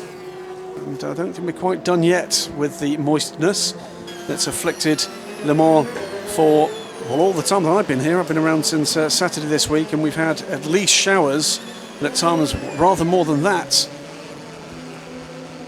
Number 8 car crawls by us through the Ford chicane to give himself some room, and then gets the power down. It's just like he's been driven into hyperspace. Well, 1,000 horsepower going down between the front and rear axles, between the engine horsepower and the KERS horsepower coming off the corner. Oh, there's a close moment for the number 6 Toyota as he was entering Arnage, as he got kind of balked a little bit by one of the Aston Martins. I think that was the number 98 car, and Paul Dall'Anna, I think, was trying to do the right thing. But ended up actually, I'm afraid, doing exactly the wrong thing as far as the Toyota driver was concerned. Inspector Bradley has caught up with Ben Keating. Ben, sorry to put you on the spot after that. It's very embarrassing, I know, but hey, the track's changing constantly, really, isn't it?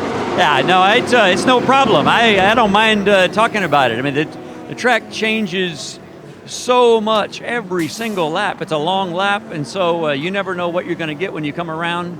The fact is we're fighting a little bit of oversteer in the car, the balance. We're trying to get the balance more to the rear. And, I came into turn 1 expecting it to be like it was last time I was there, and there was a lot of rain. And so as soon as I turned into turn 1, the rear was snapped around pretty quick. And after that, I was along for the ride. And,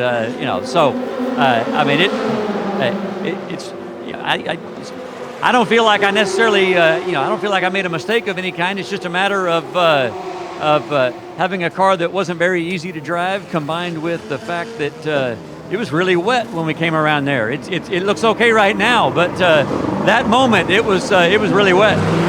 It's always going to catch you out. Now, Ben, our IMSA radio listeners are more familiar with you in a GT Viper. For our Mobile One Radio Le Mans listeners, give us an insight, the major differences between driving a GT car, especially the Viper, and here you are in a P2. Lots of downforce, lots of massive grip, I would imagine, through the corners.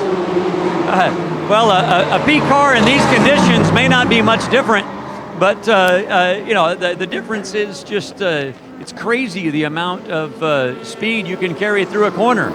You know, these cars seem to defy the laws of physics as far as I'm concerned. You know, it's amazingly how fast you can go through, and so many of these corners here are really fast corners. You know, the Porsche curves or the chicanes, Indianapolis, they're so fast that you can just do amazing things in these cars, but you have to be really confident what you're coming into.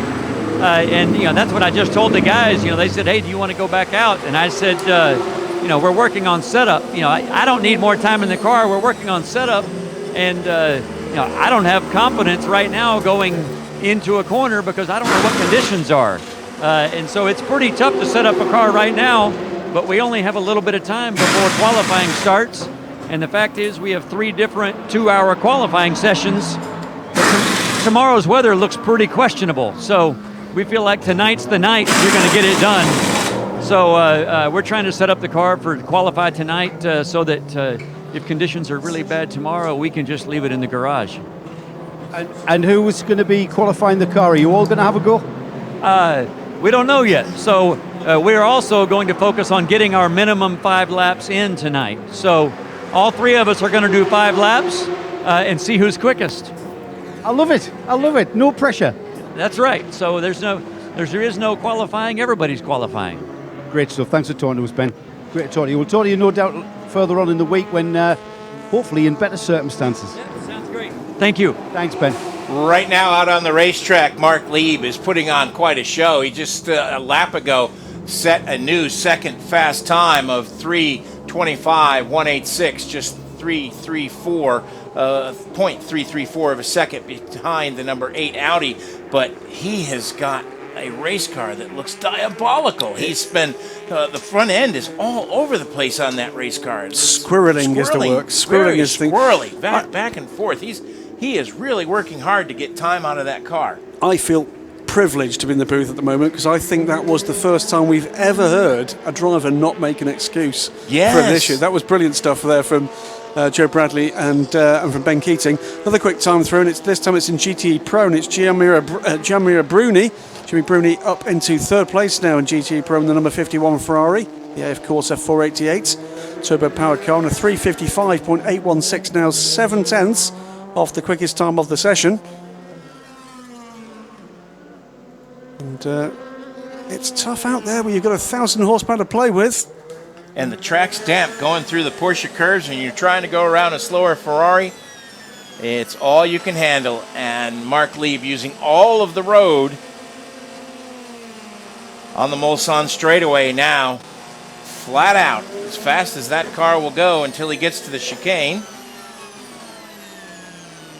And actually, he's come on Mulsanne corner now. He's made the right-hand turn, and now it's that long straight run down towards Indianapolis. This is one of my favorite parts of the circuit, Graham. It is spectacular, and it's we're saying earlier today on Midweek Motorsport with that brand new spectator area that you can see the entry into corner 4 Indianapolis through there, and as the cars disappear out of your line of sight towards Arnage, I have a feeling that's going to become a real favourite for race fans here at the Circuit de la South. The Indianapolis complex is a right followed by that banked left-hand turn.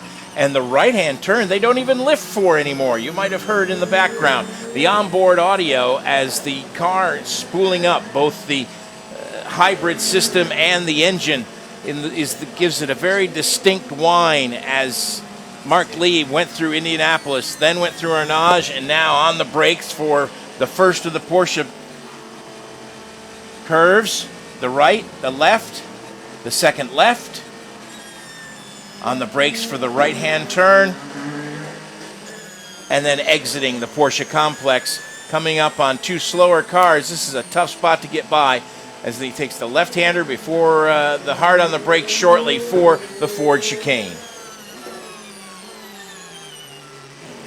Right on time. You can hear the whine of that Kurz just getting all that energy that he's going to then be able to put back down to the ground, but instead he comes into the pits. So good run for Mark Lieb again, as we said, getting the second quick time. So it's Audi, Porsche, Toyota, Porsche, and Audi are the top 5. Good slow zones out on the circuit at present.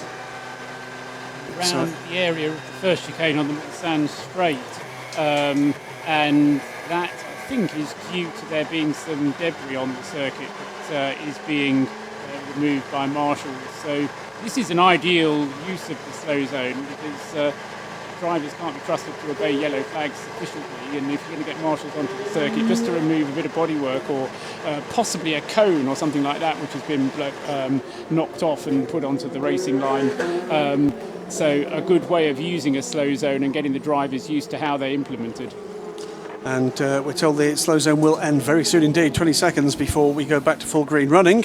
So I think you're absolutely right, Paul. It would have been look for a gap in the traffic where it's safer for a marshal to intervene, and away they go. Hour and 13 minutes remaining in the session. You're listening to Mobil 1 Radio Le Mans, 91.2 FM and RadioLeMans.com around the world. Our fastest car is the Audi number 8. Loic Duval setting the time of 3:24.825. Fastest in P2 is the number 33 Oreca at a 3:40.781. Fastest in GTE Pro, Stefan Mucke in the 66 Ford. That time was actually set by Olivier Pla, who is a veteran of this racetrack and very quick around here, 3:55.081. And then the Porsche, number 88, is quickest in GTE Am, the only car to break the 4-minute barrier at a 3:59.592. With bright sunshine, as we said, we're beginning to see some quicker times, particularly the GT cars at present. Riagwash has just gone third quickest in GT Am. So it's Porsche, Aston Martin, Ferrari, Chevrolet at the moment. Riagwash in the number 83 car, third quickest now with the 401.108.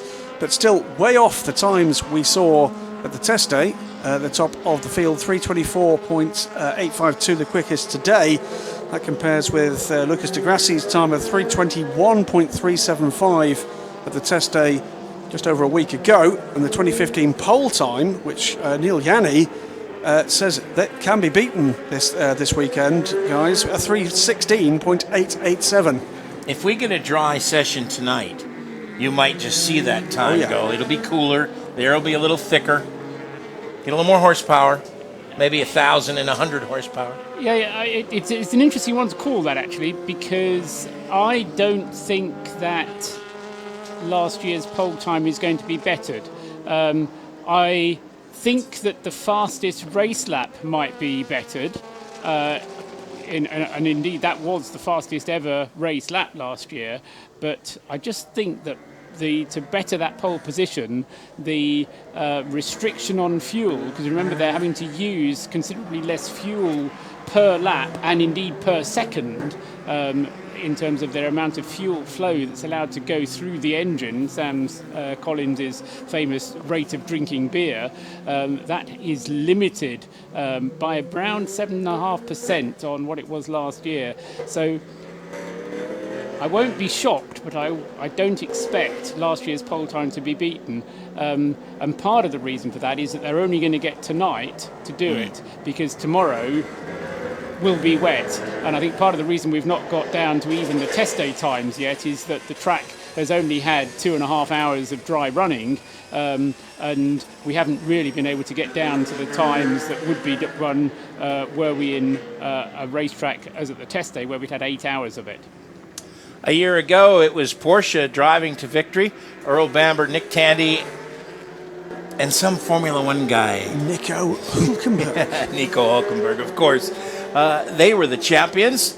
This year, Earl and Nick are helping out in the GT division, and Nick Damon is caught up with him. Well, I have to ask the obvious question first. How disappointed are you not to be back and challenging for the chance to retain your title? Yeah, sure, it's quite disappointing not to be able to defend overall, but to be honest, it's fantastic to be here with Porsche and the GT team. I mean, GT is really the grassroots of Porsche Motorsport, and it's a huge honor to drive for them. I really look at it like I'm a rookie this year because it's quite different. I'm learning every session as I go by, and I've really enjoyed being back, and I can't wait for the challenge of the race. We've got 13 cars on the grid this year, which is incredible, and it's going to be a really big, hard fight. So I'm looking forward to it. Across the other side of the garage is Nick Tandy, who you shared that win with last year. Are you now, they always say try and beat your teammate first. He's now in the other Porsche. Is that where the rivalry is happening? Yeah, I mean, sure, we try beat each other. But I mean, the two cars, we try work for the best result for Porsche and try and make our way forward during the race. But, Nick's was fantastic having the car, and it's always a special moment to share something like a Le Mans win with somebody, and also Nico. But we battle each other in the US, and we also battle each other here, so it's nothing new for us week in, week out. So what is your potential career path? I mean, have you been told there'll be spaces in the LMP1 team at the end of this year, and you've got to battle with other Porsche drivers? I mean, you've proved you can do it, so why aren't you in it? No, to be honest, I just focus on driving and racing. If they need me, they need me. But we've got the US Championship, which I enjoy, and I really, really love the GT racing. It's really fantastic. It's a great challenge. Fantastic drivers, fantastic cars. Very excited for our new car to come next year as well. So, I'm very much enjoying myself here right now. But I'd like to try challenge for some more Le Mans victories one day. Going back to this meeting, now we've been around for a while with test day, but we're not seeing any fully dry days. Now it's sunny, then it's going to rain, then it's going to rain, then it's going to be sunny again. How difficult is it to get the car set up properly? I mean, to be honest, the Manthey Days did a great job. As soon as the car rolled off the truck, it was already pretty quick and pretty well tuned up, but we're slowly working away. It's interrupted a little bit, but it's the same for everybody. Everyone's in the same boat, and it's not a track we can ever test at, so, everyone's limited. But, we've got plenty of qualifying and stuff to get it tuned in, and I think come Saturday we'll be quite hooked up. Most of the other GT teams have come with brand new cars or very heavy developments. The Porsche, the least of all, because you've got a new car coming next year. What weather conditions give you the best chance to compete against these new machines? I mean, we hope that we can be competitive in all weather conditions, but certainly the Porsche is always quite famous for being quick in the wet. So, if we're quick in the wet, it'll be good, but, hopefully we're also quick in the dry, and if it's some changeable weather conditions, there's just more opportunity for people to make mistakes along the way. So, I hope we can be quick in both. Well, thank you very much, mate. Thanks. Cheers, mate. Thank you, Nick Damon, with Earl Bamber of the Porsche squad. And Porsche's only 7th at this point, the number 91 car. 7th quick is the highest of the two Porsches. Kevin Estre behind the wheel now at a 3:56.956. And Graham, we now have the top 6 cars in GTE Pro all under the 3:56 mark, and they are separated by just 0.8 of a second. This is amazing. Absolutely, and some very quick times begin to come in. Davide Rigon has gone third quickest. Looks like he might improve again this time. Tony Verlander in the number 82 Risi Competizione Ferrari has just gone fastest as I speak. It's just gone through of 3:54.522 to extend the advantage more than somewhat. One quick aside, as I've just seen the car I was about to talk about coming into pit road, is number 84, the Garage 56 car, the SRT 41 car, did complete a flying lap. Therefore, we've now seen a flying lap for all 60 cars. But at the moment, the blue sectors, the quick times seem to be coming pretty quickly for very many of the GTE Pro cars. Should mention, by the way, I think that's the first time I've heard anybody from Porsche refer to their efforts with Manthey. Earl said the Manthey guys got it off the truck and it went quickly. That, I think, is the very first time we've heard that word mentioned. Hope we don't get him in trouble. I think he did it all by himself. Yeah, But, exactly. WD So Reed- now it's Vilander in the Ferrari, then the two Fords, Mucca and Franchitti, David Ragon in the other Ferrari, Jimmy Bruni in the 51 Ferrari, so the two AF Corsa Ferraris. Seems weird, Reese in the number 82 car. That's going to take me all Throws you weekend a to bit, doesn't wrap it? my arms around that one. So, and now the first of the Corvettes has appeared in the top 10. Antonio Garcia, at a 3:58.141 last time around. Also now a quickest time in LMP2 because Nico Lapierre has decided to throw his hat into the ring. It's a 3:39.721 for the number 36 Signatec Alpine. Davide Rigon bringing the Ferrari into the pits there, Graham, at the completion of what you said was going to be an improving lap. So he didn't. He obviously was aware that he was going to improve, and so somebody called him in, or Opted something. not to. Yeah, or something like that. So that lap time that we were looking for to be an improvement didn't actually happen. But we have seen another Ferrari improve, and that's come from the number 62 car. That's Townsend Bell, one of four of the drivers here on the grid this week that, of course, were at the Indy 500 last month, and he's put the 62 car second quickest now, 4 minutes, 0.790. Still over a second back from the time set earlier in the session by Patrick Long in the number 88 Abu Dhabi Proton Porsche. But it's now 88 Porsche from 62 Ferrari from 98 Aston Martin. So plenty of variety in GTM at the top of the times. A spin reported out on the Mulsanne straight, or not on the straight, but at the first chicane, for Sir Chris Hoy, getting his first chance, I think, at the wheel of the number 25 car, the Algarve Pro Racing Ligier, having had a slow start to the session, in the sense that it didn't get out at the beginning of the session, but Chris Hoy getting his first chance behind the wheel. In fact, he did do a three-lap. He's done 7 laps altogether, so he's had a 4-lap stint, then he's on his 3-lap stint, but as I say, just having a spin and continuing at the first Mulsanne chicane. The yellow flag's briefly shown there, but then being removed again.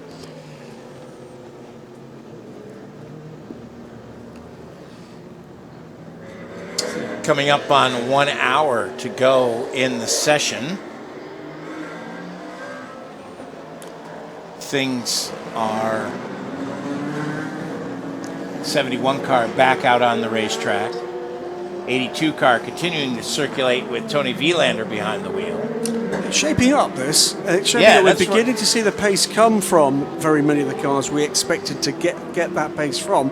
The only place we're not really getting anywhere close to the pace we expected is actually at the very top of timing and scoring. That's still some way off. Track conditions not absolutely perfect yet. We know it's a little bit slippery out there in a couple of places, but we must be getting pretty close to that ideal kind of track condition that you guys will be looking for a little later when we get to qualifying. I think the track has the time in it. I think that the P1 cars are just finding that it's too busy, though.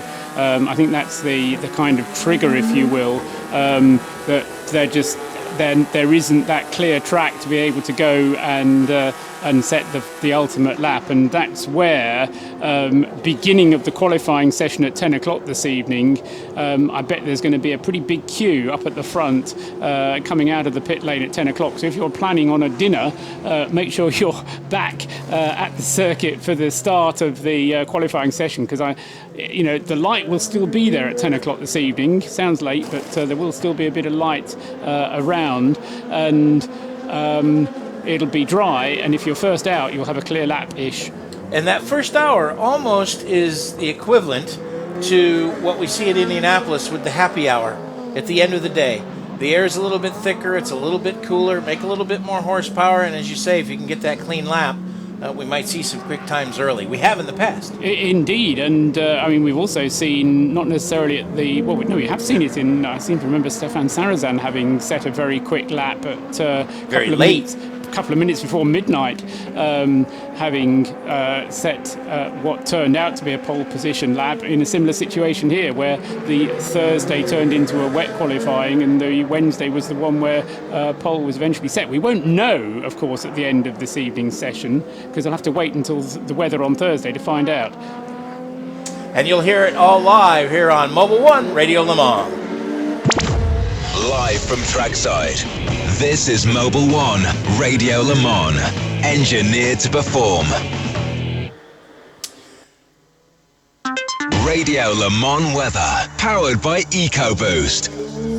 Light rain currently has stopped. We've got about 17 degrees Celsius. Feels like 14 out there tonight.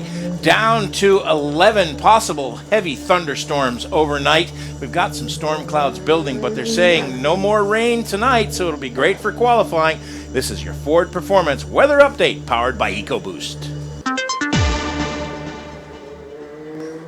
Follow Radio Le Mans on Twitter @Radio Le Mans. So, with 59 minutes remaining in our only free practice session, Jim Roller, along with Graham Goodwin and Paul Truswell, here in the Mobile One Broadcast Center, overlooking the chicane here that leads onto the front straightaway. We've got Joe Bradley, Nick Damon down in the pits. Paul? Yeah, just I don't think we ever mentioned it, but we caught a glimpse a little while ago of a problem that Mark Webber was having, getting the Porsche out of the pit lane and getting it started. It was a funny problem. We weren't quite sure what was happening, but there were some in-car shots showing Mark Webber shaking his head as if in some frustration, and the team were signalling him to go out, but it just didn't happen. And another problem we've just seen for the number 6 Toyota, which was coming out of pit lane and then stopped on pit lane exit. I mean, he got out of the pits and was heading up towards the Dunlop chicane and came to a complete halt out there. So people have been suggesting that there could be some mechanical frailty amongst the P1H cars, and well, we've possibly seen just an indication that there are some little glitches there, and these kind of 10-second glitches are the sort of glitches which, if they add up, could make the difference come the race this weekend. But say the number 1 Porsche and the number 6 Toyota both having problems either coming out of the pits or immediately after exiting the pits. And a technical glitch, it looks like, for the number 82 Rizzi Competizione Ferrari, going really slowly down the front straightaway and then up underneath the Dunlop Bridge, getting passed by traffic. Vilander behind the wheel of that car. And didn't seem to be any obvious reason for it. All 4 wheels on the car and rolling. But you're absolutely right, Jim. He was very slow down the start-finish straight. Meanwhile, Tony Vilander has extended his advantage at the head of that field in timing and scoring. A 3:54.180 last time around extends the advantage to 9/10 of a second now. 57 minutes remain in the session, but Jimmy Bruni closes that down to under, well, it's 10th and a half, isn't it? 3:54.317. So all of a sudden, it's an AF Corsa. Sorry, it's not. It's a Ferrari 1-2, but it's that Tony Vilander car that just seemed to lift right off. Now that would have been at the end of that fast lap. Yeah, exactly. Well, yeah. That's true. That was very strange. True. Yeah. So Bruni improving. Now we just have the 2 cars below the 355 mark. For a while we were marking that we had 6 cars below the 356 mark. Now we have 2 below 354. And then comes Stefan Mucke in the Ford number 66 at a 355.081. So the top 3 separated by 9/10 of a second. Further improvements in the other GT class. GT Am now, the quickest car. It's another Ferrari. It's Townsend Bell goes under 4 minutes for the second time. Car under 4 minutes, but this time leapfrogs the efforts earlier on from Pat Long's Porsche. 3:59.103 is a quick time indeed from the Scuderia Corsa car. Townsend Bell coming off a wonderful performance at the Indy 500. It wasn't his best finish, but without a doubt, it was his best performance. Absolutely. The reason it wasn't his best finish was because of the late fuel strategy issues that dropped him back in the pack quite a bit as the number 40 car comes to the pits right in front of us and slows down almost to a complete stop at the timing line and almost collected the number 13 Rebellion as it did so. Two further improvements, meanwhile, in GTE AM. Third quickest now goes to Wolf Hensler in the number 78 KCMG Porsche 911 RSR. 4 minutes, 0.418 for the factory Porsche driver in that KCMG-backed car. And fourth quickest, it's another Bell. So first quickest at the top of the tree is Townsend Bell. Fourth quickest now for Rob Bell in the number 61 Clearwater Racing Ferrari. 4 minutes, 0.756 is the time for Rob. Got a lot of ringing in. We've got an awful lot of ringing. But that car, by the way, 2014 ex-factory-backed AF Corsa GT Pro car. Now, will this be the last year we see the 458 at Le Mans? Let's check in on the pit lane with Nick Damon. I'm right down here at pit entry, and first car as you come in is number 5 of Anthony Davidson, Sebastian Buemi and Kaz Nakajima. Sebastian Buemi brought this car in some time ago. He's still sat in it now, but they've been doing a lot of work on the rear end of the machine. So much when I came down about 5 minutes ago, they were all sitting around doing nothing at all. Appeared having a conversation about which bit of rear bodywork to put on, and then they brought out a new third damper, a new central rear damper. We know that these interlinked multiple damper systems are the enfant terrible of the technical world here at the moment, with Fricks and interlinked suspension. They brought that out. They're now sticking that in, which I'm very pleased to say they are actually not only have they attached with bolts, they are using tie wraps as well to get the third damper on. And they've been here for some time, but they are now coming to the end of it. As the engine cover goes on, they just need to get the rear bodywork, which obviously is one piece, encompassing the rear end of the rear fenders and the wheel arches, I should say, being English, and the rear wing. And that car will be coming out now after quite a lengthy stay. And I think I don't think a problem, almost like a what are we going to do about a setup and what are we going to try situation. Perhaps they have a number of things to work through, and they had to just tick off what was most important. Thank you, Nick. While Nick was giving us that update, we've got all kinds of times coming in now. Brendan Hartley in the Porsche number 1 goes to the top of the charts at a 3:24.594 to the top with a bullet. He's now 2.258 seconds ahead of the Audi number 8, which Loic Duvel set that time a long time ago. And he did that time, Jim, without improving on the best sector time in any of the 3 sectors for the number 1 Porsche. So he just put together a more perfect lap, if you see, but without improving the fastest sector times that the number 1 had done at any point thus far in just over 3 hours of running. Another quick improvement as well goes to Sebastian Bourdais in the number 68 Ford. He's now made it it's Ferrari 1-2, Ford now 3-4-5, but Bourdais the quickest of the lot in the 68 car, a 3:54.893. So 3 cars now under 3:55 in GT Pro. Yeah, in fact, Jimmy Bruni just went in the number 51 AF Corsa Ferrari, just turned a 3:53.833, so he now goes to the top. So it's Bruni in the Ferrari. Tony Vilander has just limped the number 82 Ferrari back into the pits after a fairly slow lap. Well, it was a slow first sector. That was the really odd thing. After that, he was there and thereabouts on pace. So he lost something like 10 seconds in that short first sector, and that all seemed to be, Jim, in the start-finish straight. So whatever happened there, just as he completed that quick lap, which was at that time the quickest lap of the session in GT Pro, he lifted off, or something happened to that car, and he lost 10 seconds in that first sector.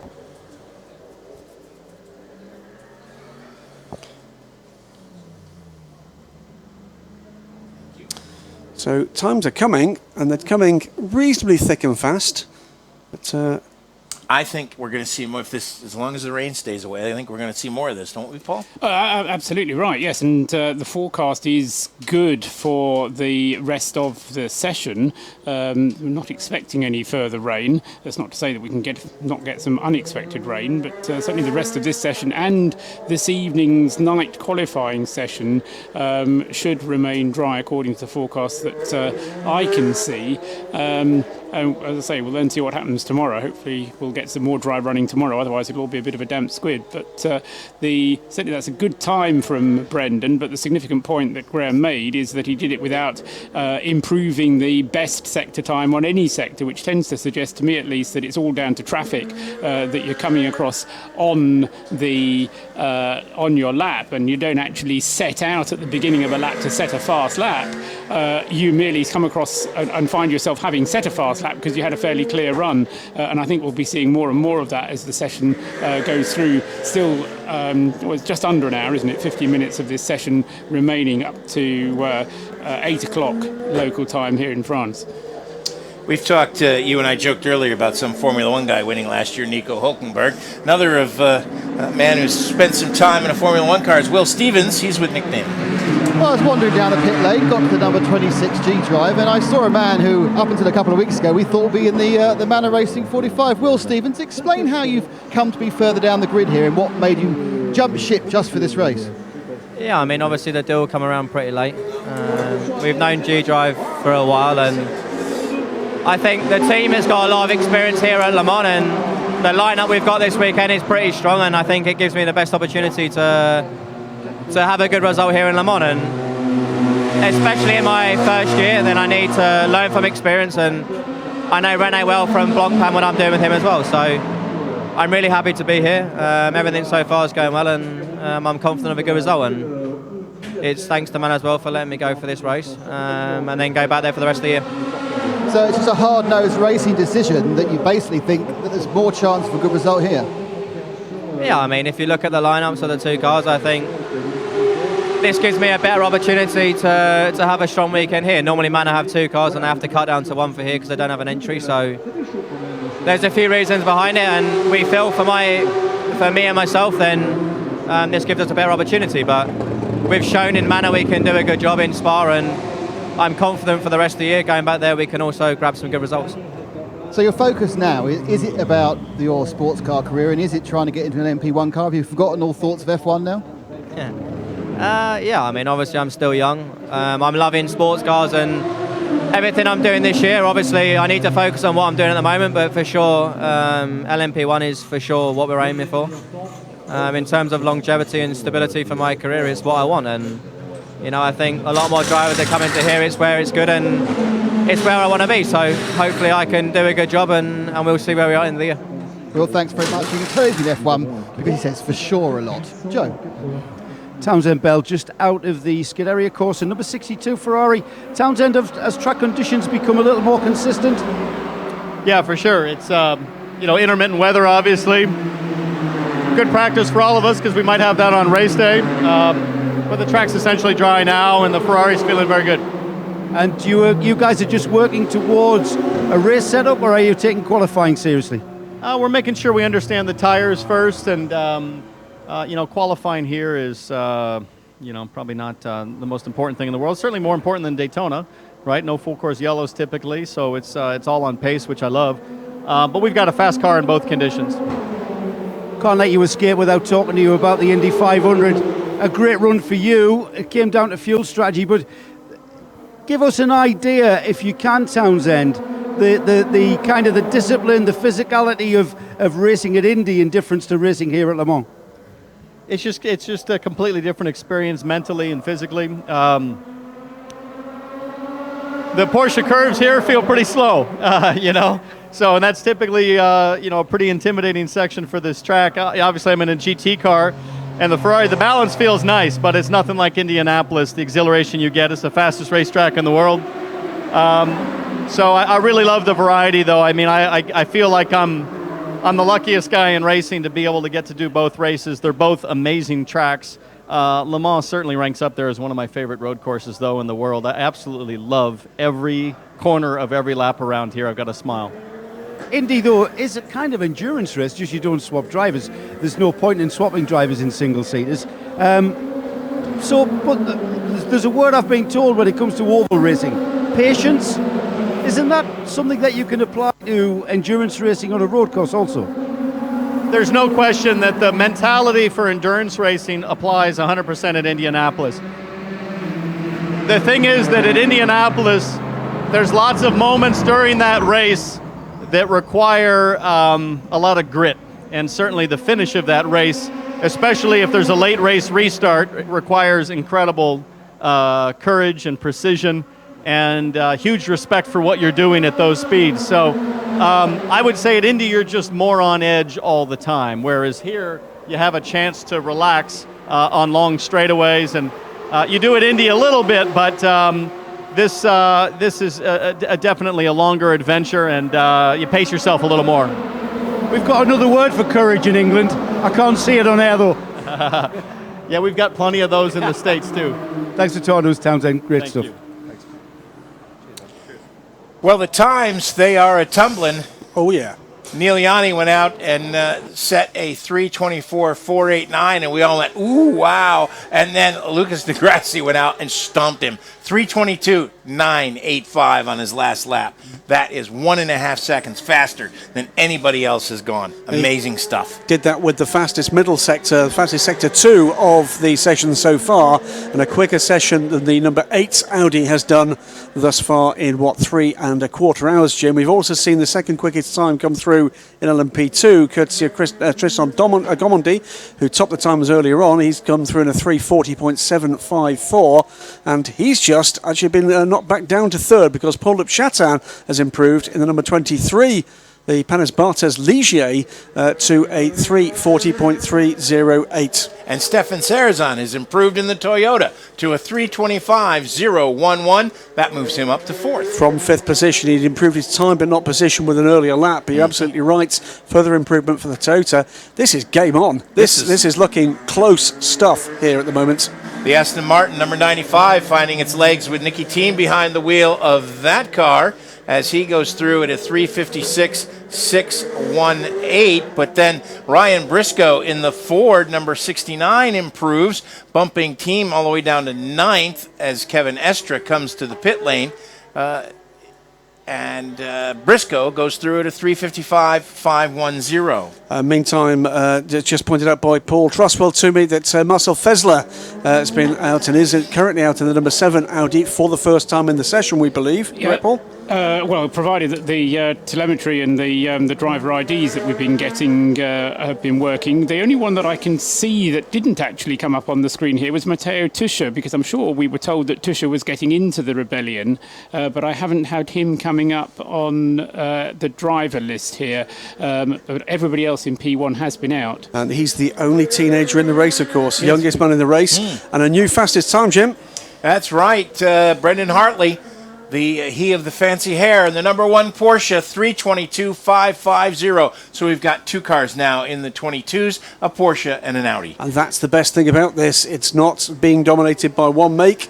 And certainly at this stage of proceedings, we've got stuff that's pretty close together. 0.435 a second separates Brendan Hartley's best efforts and the number 8 Audi's best effort of Lucas Di Grassi. This bodes well, I'm hoping, for the race, because we only have 2 cars each for the factories, and if they're this close, they're gonna have to push, and they're gonna push for 24 hours. And if reliability hangs in there, this could be a battle royale. Calm yourself. Look at that!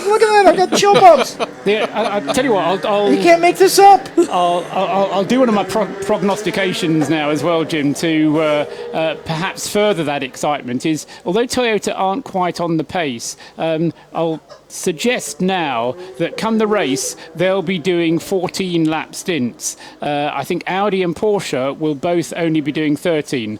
Audi definitely will only be doing 13. And we'll have a discussion with John later on about this one, but I reckon Audi will be only doing 13. Porsche, I think, will be doing 13, but I think Toyota will be trying to do 14.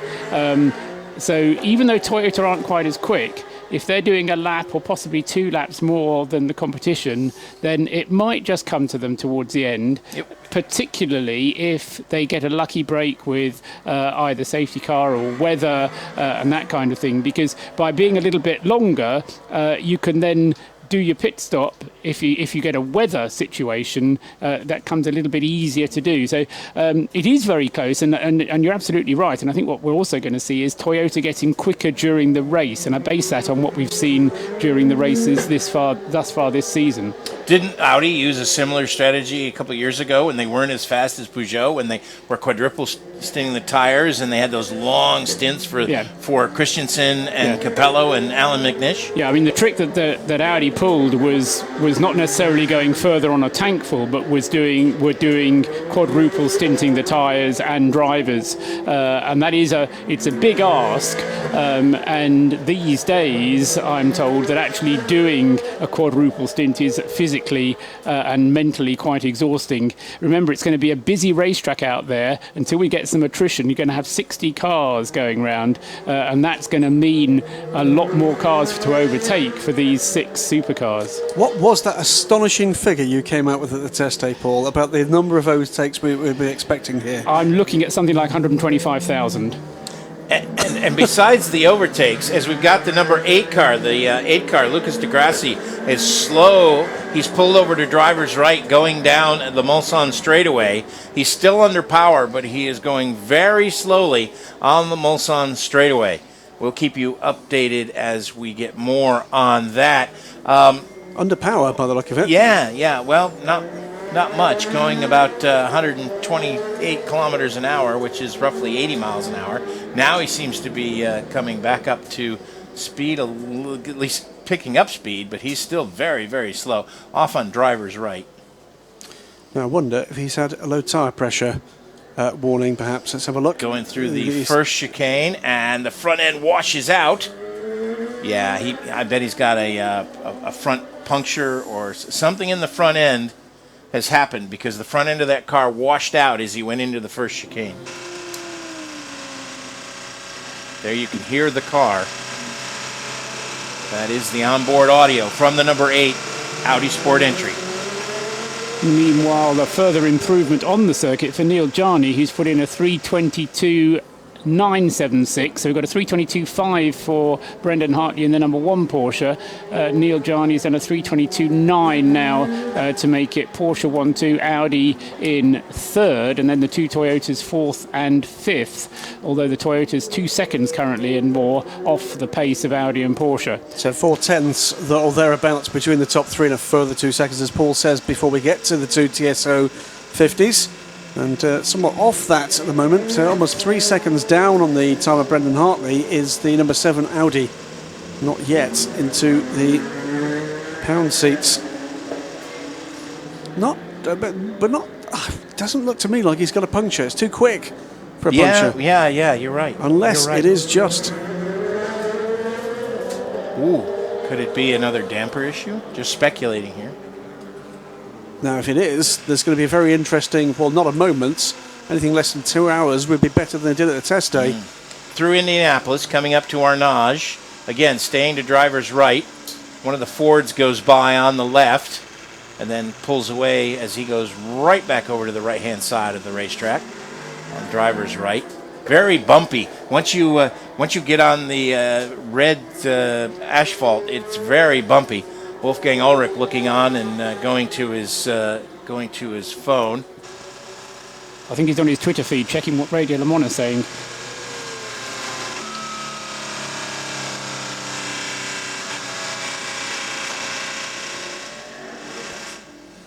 So while we wait for the Audi to make its way back to pit lane, there's trouble as well out there for the number 43 car. That's the RGR by Morand Ligier. That is in the gravel where, Paul? Zones 24, 25. We have a slow zone at the moment. That's Indianapolis before Arnage. It's actually the right-hander, the fast right-hander before Indianapolis is zone 24, and zone 25 is Indianapolis. And that is for the number 43. Who do we have at the wheel of 43 at the moment? And Lucas Di Grassi into the pits. We will really be able to see if he's got a flat. He does not. There is no flat tire on that car, but he has gone very slowly since the first chicane when the front end of the car very much washed out on him. Bruno Senna is the answer to your other question at the wheel of the number 43, and that's going to be a slow zone, I think, they're telling us to prepare for a slow zone at Indianapolis. Dollies are ready for the number 8 car. Meanwhile, that car clearly is going into the garage. We've got a red flag. Ooh, red flag on the racetrack. Red flag on the racetrack. Well, we sussed that out. Let's go to Inspector Joe Bradley. Right, I'm on the scene, guys. I'll just get some tape out and tape it off. Car's pulled to a halt, and all tyres intact. No apparent reason for the slowness, as you guys described. They've refueled the car. That's pretty standard. Before they put it up on the jacks and onto the dollies, swiveled round through 90 degrees and backwards into the garage. All I can say at this point is nothing apparent on the car. Already working to take the front bodywork off.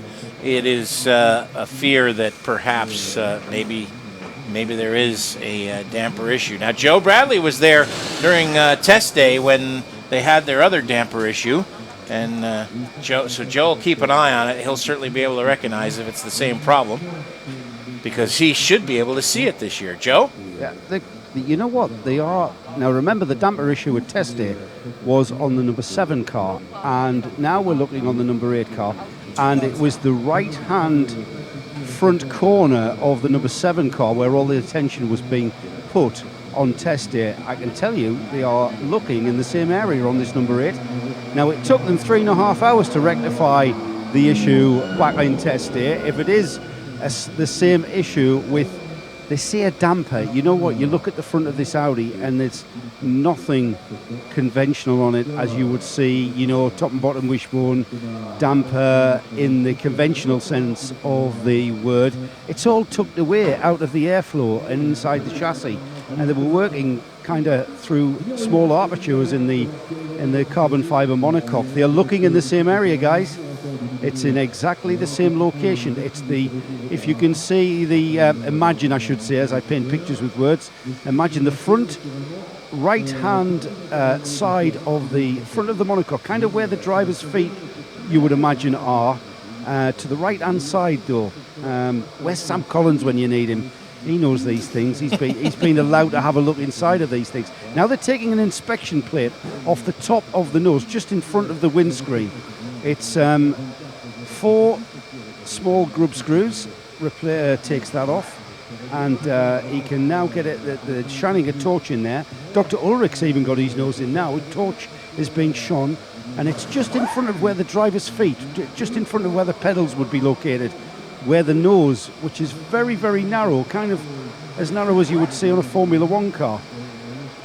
But it's certainly in the same areas where the damper issue was on test day, so I wonder if it's a recurrence of a similar issue. Well, red flag on the racetrack. Thank you, Joe. Stay down there, obviously, and holler at us when you, if you can get any more information. The 43 car, Bruno Senna, was behind the wheel of the 43 car, was off at driver's right with its nose.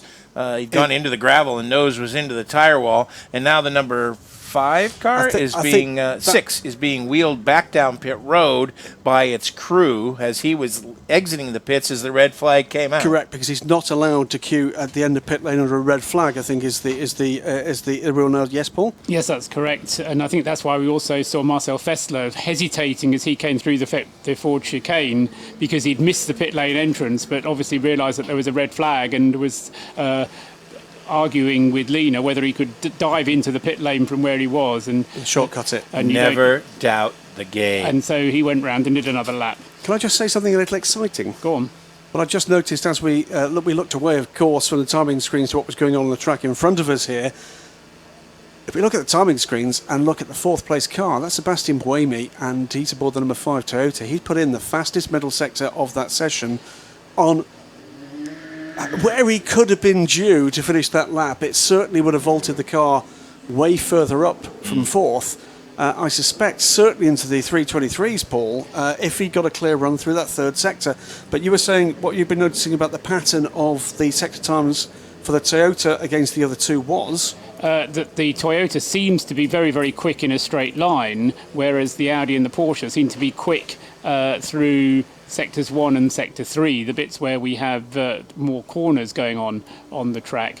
Now, what I've also been plotting is best speeds out on the racetrack, and the best speeds still being set by the Rebellions, and this is on the official speed track, which is just before the first chicane, and Sam Collins will come in later on and argue about whether that's the best place to have the speed trap, but anyway, just before the first chicane on the Mulsanne straight is where the speed trap is, and the two Rebellions fastest with 337 and 335 kph through the speed trap, but the two Toyotas are next up, 335 and 334, just a couple of kilometres an hour slower than the two Rebellions. But compare that 335, 334, the two Audis on 333 and 332, so very close as well. But the Porsches, 325 and 321, so fully 10 and more kilometres per hour slower down the straight is the other two Porsches. Let's check in quickly with Joe Bradley, an update on the number 8 car. The car's done for this session, I think. They're going to be starting some major work on it. Just trying some sign language with Martin Pass. Semaphores needed. The crew, I could tell straight away, the crew took their helmets off, start taking gloves off, and they've now got the car high in the air, on the high stands. Hard to tell whether, what I can tell you is this car is done for this session. It looks like whatever the problem was that the car came in slowly with is going to be sorted, and all focus now is on this evening's qualifying session rather than taking any further part. And you can understand that with only about, in fact, it's right on 30 minutes to go, isn't it, guys? So the number 8 is having work done. As to what that is, we'll find out. Time now for an IHG Rewards Club hourly update.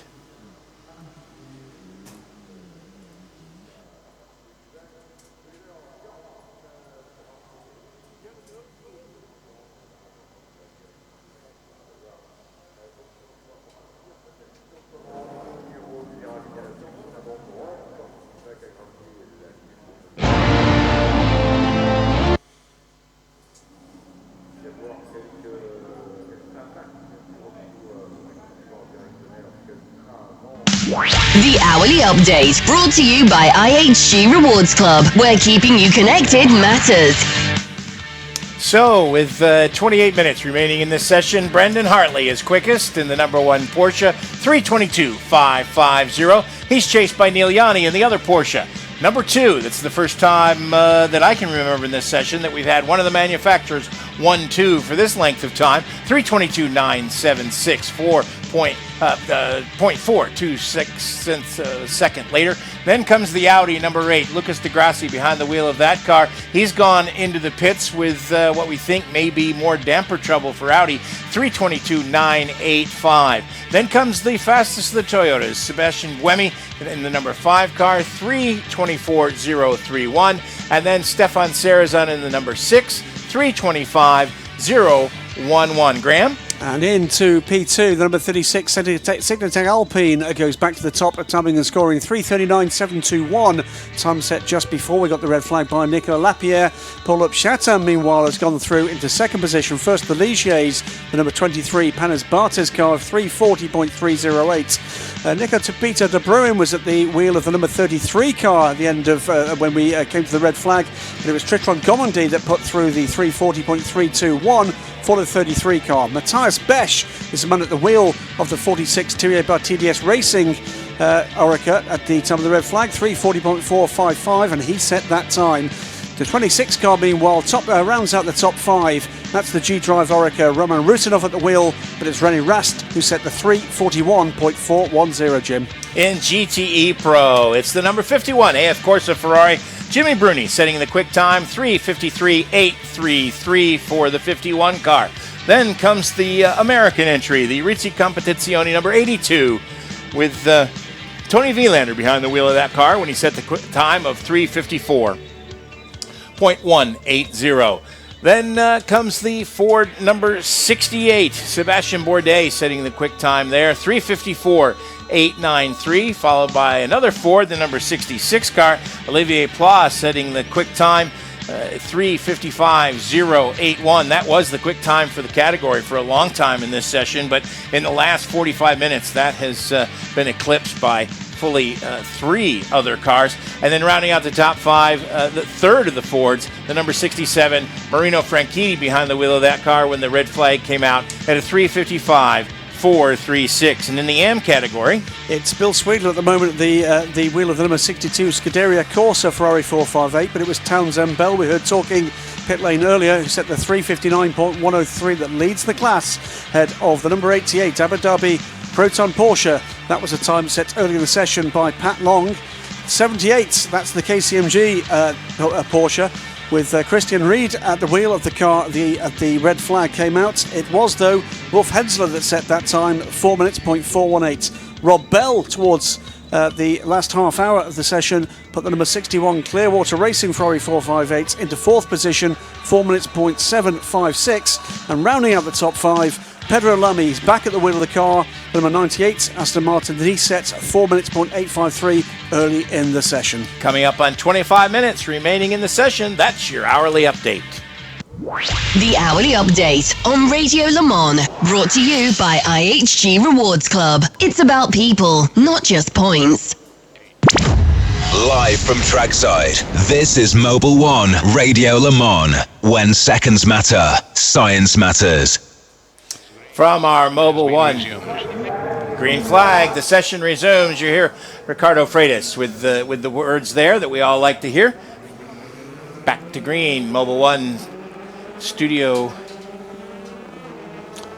I think that's Ricardo. And Eduardo's big brother. Yes. Well, no, Ricardo's his lesser known. No, that's right. Kid brother. It's his stand-in. Yes. Stunt double. So, Eduardo Freitas. Sorry about that. Green flag. The useless bit of information I can give you as a result of the two guys giving you the rundown there. Busiest car of the session thus far? Any guesses? It's actually the car that has done the quickest lap. The number 1 Porsche has done 44 laps, more than anybody else out there. The second in terms of number of laps being the number 26 G-Drive Racing Oreca. Roman Risinov, currently the driver of the number 26 car, but that car's done 43 laps.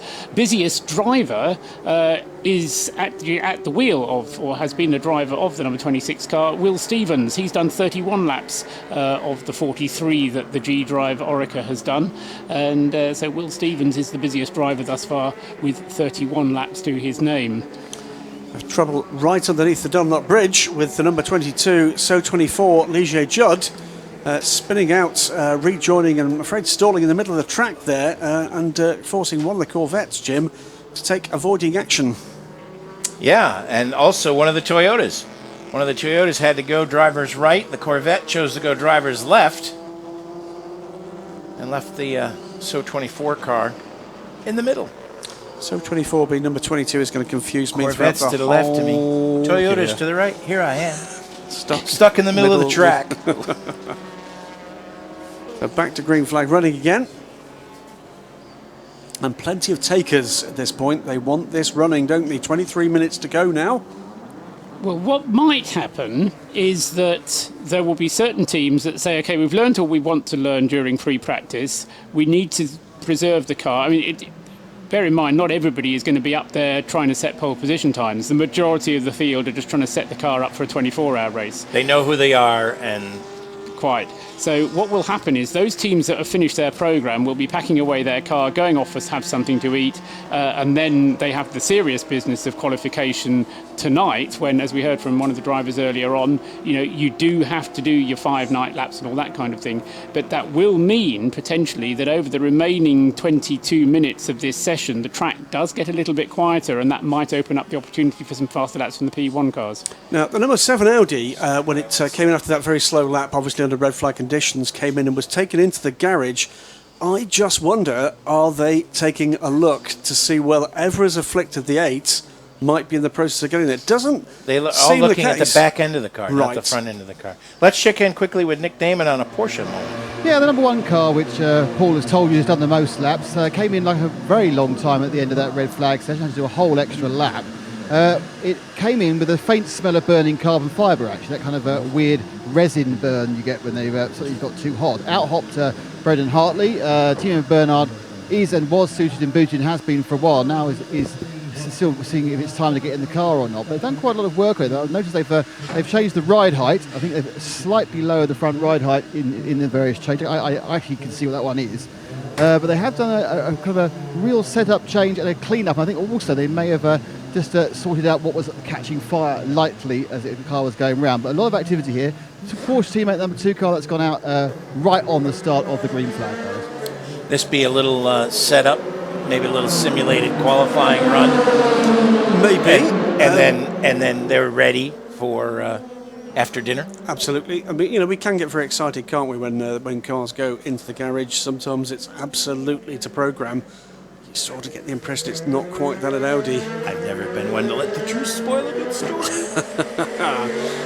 But it is an emerging story, isn't it, at the moment in LMP1? What do we know? Not enough. Not enough to predict whether or not we're going to get an untroubled run for any of these 6 cars. Not enough to know whether or not we're going to get a race that goes on pace or survival. And that is a pretty bewitching prospect for the 24 hours to come between Saturday and Sunday. Gave me chill bumps earlier. I think that's a useful point, Graham. Not that all your points aren't useful, but this... Perish the thought. Perish the thought. Some are just more useful than others. Absolutely. I get the point, guys. I get the coat. You just said, is it a race of pace or survival? And I think that the reason I say it's a useful point is that we don't actually know at the moment. I mean, in previous years, let's take the last 8 years, maybe 10 years, this has been a race of pace. People have said it's a sprint race from start to finish. You don't have to worry about the machinery. You know the machinery will perform. Even if our machinery does break down, there's 2 other cars in the team who will be able to carry it through to the finish. And so they've been able to push. And last year, I think Porsche have kind of said, well, the team of Nico Hülkenberg, Nick Tandy and Earl Bamber were pushing a little bit harder because they didn't have to think about World Championship points. They didn't have to think about the weaknesses in the car that they may have experienced in other races, which were going to then scupper their chances and that needed protecting. So they were pushing all the time. Not only did the teams this year have to think about the survival in order to finish the race, but they also have to think about survival in order to get points in the World Endurance Championship, which is, getting to the point where it's of equal standing with the Le Mans 24-hour race these days.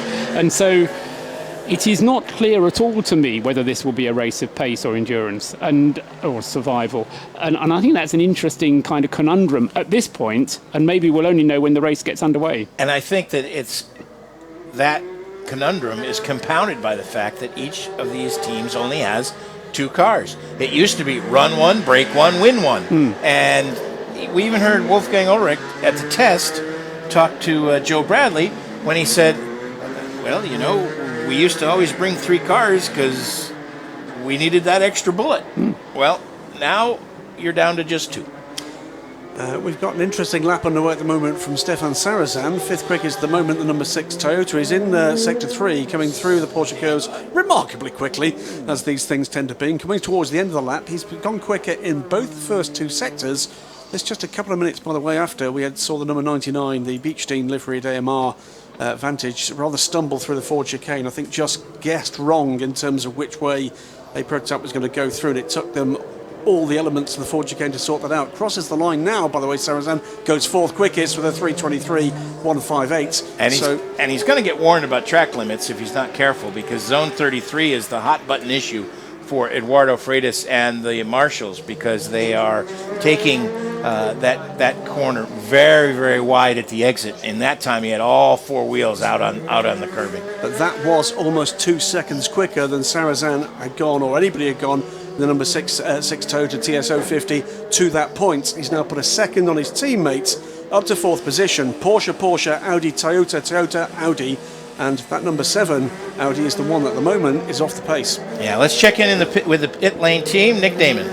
Down at Rebellion and with Nick Heifeld. Nick, what realistically can Rebellion achieve? You already had 2 podiums in the World Endurance Championship. Is an overall podium here a possibility? That would be our dream, of course, a podium in Le Mans. We saw that it's possible because we worked on the first 2 events. We have a bigger chance this year because the works team struggle more with reliability. I think they had to try and make a big step this year to try and fight Porsche. On the other side, it's not going to be easy for us to finish the 24-hour race without any problems, because we don't test that much. I mean, they go 24-hour, 32-hour testing all the time. We don't do that, but we have a car, obviously, that we know quite well, and trying to improve it all the time, and reliability has been better lately, definitely better than last year. Yes, you've gone back an iteration of engine to get the extra reliability. Have you had to sacrifice a lot of horsepower to get that extra reliability? No, the horsepower is not much different, to be honest. So looking at the tactics of the race, will you just do your own thing? Is there any pressure you can put onto the works teams? Yeah, there's no point us trying to find the last tenths and trying to fight the works teams. You see now, let's see, we are 6.7 seconds slower than them. So on pace, we cannot beat them. We need to have the quickest race we can for ourselves, as normal in Le Mans, without doing anything stupid. Thanks, Nick. So problems for the 38 car, spinning at the left-hand entrance to the Dunlop chicane. Simon Dolan behind the wheel of that car going around. He's back underway. We do have some improvements, Graham.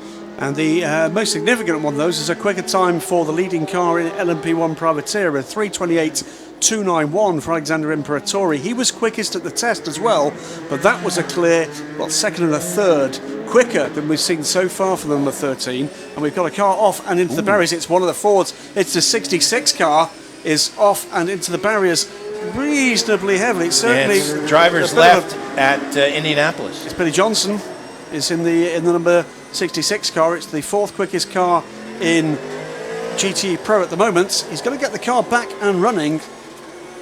He's off on driver's right. He needs to get the car turned back around. He's gone fully around.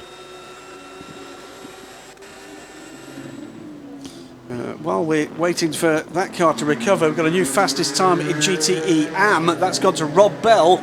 So it's Bell from Bell at the moment in terms of the quick times in GTE AM. That's going to be confusing as the race goes on. It's 61 from 62 as well, and it's Ferrari from Ferrari. So it's Rob Bell in the number 61 Clearwater Racing Ferrari 458 from the time set a little earlier by Townsend Bell in the number 62 car. A 3:57.543 is a very quick time in AM. That one plays the 3:59.103 set by Townsend Bell before the red flag. Pete at Pete S2K asked about Scott Dixon. Scott's done 10 laps at the beginning of the session, and we've not seen him since. Now, as a platinum driver, he doesn't have to do any rookie laps or anything like that, but he did go out and do 10 laps. If you've got questions, you can hit us up at RSL_studio, and we'll try and get the answer for you if we don't know. Looks like the 66 is back underway. Yeah, slowly though. We saw a brief replay of that as Billy Johnson realised it all gone horribly wrong. Hands off the wheel was the right thing to do, and quite a bump into the tyre wall. Took the what do you call them? The arrows, the arrow panels off the front of the tyre wall. But the car is underway under its own power, heading back towards, it has to be said, a slightly grim-faced set of mechanics in the Ganassi Racing Ford garage, Paul. Yeah, just going back to the Scott Dixon question, he did, as Jim says, 10 laps right at the beginning of the session. His best lap was a 3:59.064. Ryan Briscoe has since then done a 3:55, although conditions have improved since then. Richard Westbrook now driving that car, so it's cycled through all of the drivers. What I have yet to do is to work out who hasn't driven a car yet, but as I say, pretty much all of them have. The only leading one that I think that hasn't is Matteo Tuscher, but I think that was a driver transponder issue rather than necessarily the car that Tuscher hasn't yet driven, because I'm pretty sure one of our pit lane reporters reported that he was in the car.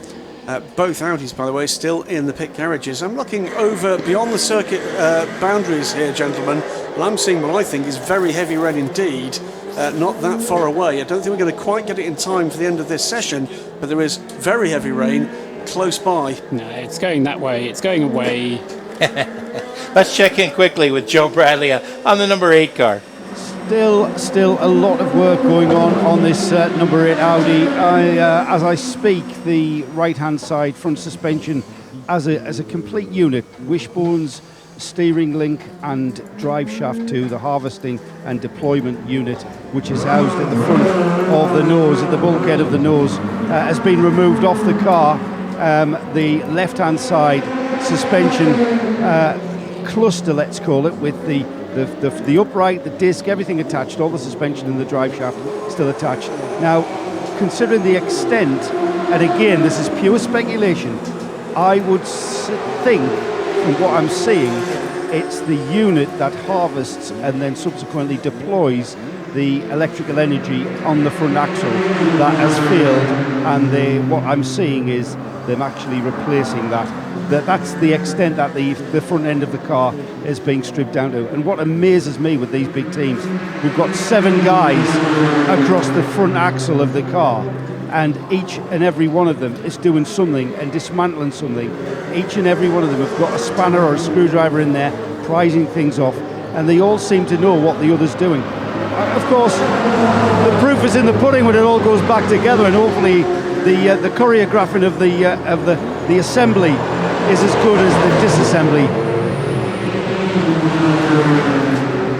And quicker time in P2 is coming from Richard Bradley. He goes to the top of the timing and scoring there. 10th quickest overall, of course. The 9P1 cars ahead of him, a 3:39.133 for the defending champions in the KCM G47. But we're in the midst of what I think is going to be potentially the quickest time of the session so far. Purple Sector 1, purple Sector 2 from Neil Jenny. If he gets a clear run through the final sector, this is going to be a significant improvement from the car at the moment. It has a 3:22.976 to its name. Timo Bernhard at the moment at the wheel of the number 1. He's in the Porsche curves at the moment, in fact out of the Porsche curves already, so he'll be, if we lean out of the window, look to our left, he'll be coming through the Ford chicane. There he is now, comes up, turns right, turns left, turns right, turns left again, out and across the line he goes in. A new fastest time, Graham. You're absolutely right. It's a 3:22.011, more than half a second up on the team car. The number 2 Porsche in the hands of Neil Jenny goes to the top of the timesheets with 9 minutes and 14 seconds remaining in the session, Jim. While Neil Jenny's burning up the racetrack out there, let's check in the pits because the 66 car has limped his way back. Yeah, and it's showing superficial damage. Obviously very expensive, it's all carbon fibre. It's taken a hit to the centre of the nose, and it's also obviously had most of its damage on the front left, including wiping off the front left wing mirror and cracking all the bodywork and around. But I don't think there's anything particularly structural. In fact, the team have already checked the front tyre, which is heavily flat spotted, so like Billy Johnson gave it a large amount of braking before he ended up hitting the barrier. And also that tyre was down, and now it's a case, I think, of actually unbolting all the broken bits of carbon fibre and glass fibre and getting new bits on. But there's nothing. The mechanics are running around seeing if there's anything structurally wrong with it, and it seems like no. But looks like they won't be getting any dinner. Further class improvement, meanwhile, it's again gone in LMP1 privateered. It's gone to Nelson Piquet Jr. in the number 12 car this time. Improves the best time in class by about a quarter of a second. It's a 3:28.036, so almost exactly a second slower, Paul, than we saw from the class at the test day now. Yeah, that's right, and they are getting much closer, aren't they, to where they were. Interesting that the times at the top not yet getting close. Interesting also that the number 7 Audi, which we told you was being pushed back into its garage and was also being worked on, but that also hasn't come out again since the red flag. And I would have thought if all was well, or even if there was just the hint of all being well, with just 7 minutes and a half of this session remaining, that car would be out. And at the moment, they haven't put that number 7 car back out. It's another red flag, I'm afraid, and that's come because Ines Tattinger has had an off and is in the tyre wall. Couldn't quite spot where that was. It's a camera angle I've not seen before. It's the Indianapolis section again, I think. Zone 25, yes, that would be driver's right at Indianapolis. So Ines into the tyre wall. Didn't look to be a huge amount of damage, but clearly in a place of danger for that car and that driver. That has brought out another red flag, and my guess would be that won't then be restarted. I think agree. You're right. Yeah. The third red flag of the session, and so, as I say, it will be however long it takes them to extract that car and then get the session underway again. It kind of is not realistic to then be able to do another flying lap. So. Indeed. Richard Bradley, meanwhile, will be slightly peeved about that. He was in the midst of improving the already fastest lap time in LMP2. Session will indeed not be resumed. We see on the timing screens in front of us, gentlemen. So This happened, of course, in last year's practice sessions that we had red flags in virtually every session, I think, last year. I mean, hopefully, having had 3 now, we've got them out of our system and we'll be able to get to the end without further mishap. But anyway, yeah, that is not quite the best way to finish the free practice session. The qualifying session, as I said, remind you, starts at 10 o'clock tonight for 2 hours. Between then and now, we do have a 1 hour practice session, free practice session for the Road to Le Mans cars, and they won't be due out for another 40 minutes or so, 35 minutes or so until just yet.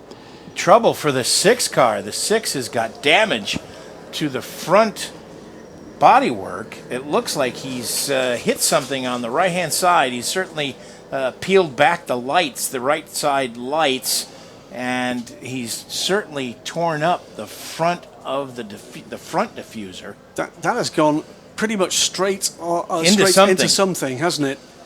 Because there's crash damage to the nose cone. And you're right, Jim. It's on the driver's right, on the right-hand side of the front of the car. The whole of the light cluster is peeled back, and the whole of the front bodywork has been dislodged and up away from its mountings. Now, we have not seen where and how that happened. Yeah, the Toyota number 5. 6. Stefan Sarrazin. Yeah. The Toyota number 5 was being pushed back into the pits. The Toyota number 6 is the one that is out on the racetrack, showing all the damage. Stefan Sarrazin behind the wheel of that car. So, was that contact with something more solid than another race car? We don't know. But significant work to do in that hour before we get qualifying underway. 2 hours. 2 hours, yeah, apologies. We've got a 1 hour free practice session for the Road to Le Mans cars. But each of those will have a half-hour gap between it and the next session. Let's go to Joe Bradley, who's got Rob Bell. Yeah, Rob Bell, who is at the front of the GTE AM class. Hey, well done, mate. So far, so good. Just looking behind you there. There's the timing screen. You're at the right end of the grid so far. Yeah, absolutely. I mean, look, it's early days. But having said that, we needed to try the car with some good tyres on. So that's what we did, and the car was working really well. The track's still not quite got the grip of the test day, I don't think. So we're quite happy with where we are, but we're not getting carried away. You know, it's maybe in 2 days' time that would be nice. But the car's working well, the team are working well. So far, so good. Percentage-wise, Rob, where were you on that lap then? Was it 10 tenths or what? It's always 10 tenths. Is it really? That's why you do that job and I do this. No, to be honest, I mean, the grid's that competitive these days, and Le Mans is a 24-hour sprint, so you can't afford to leave anything in the bag. So, if you're driving around at 90% and then quali you take 100% and the car does something different, then you look like a mug. So, no, we're flat out all the time. The car's working well. That's what they're built to do now, It really will be a 24-hour sprint. So, that was hanging it out a little bit, yeah. Right, wow. We hear speculation and talk of qualifying setups and race setups. Is that what you guys do, or is that how you will qualify the car later? Depends on the weather, obviously, but as it is, we haven't touched it from the test day. We've done 2 days testing, and it's basically the setup Ferrari have given us and said that works at Le Mans.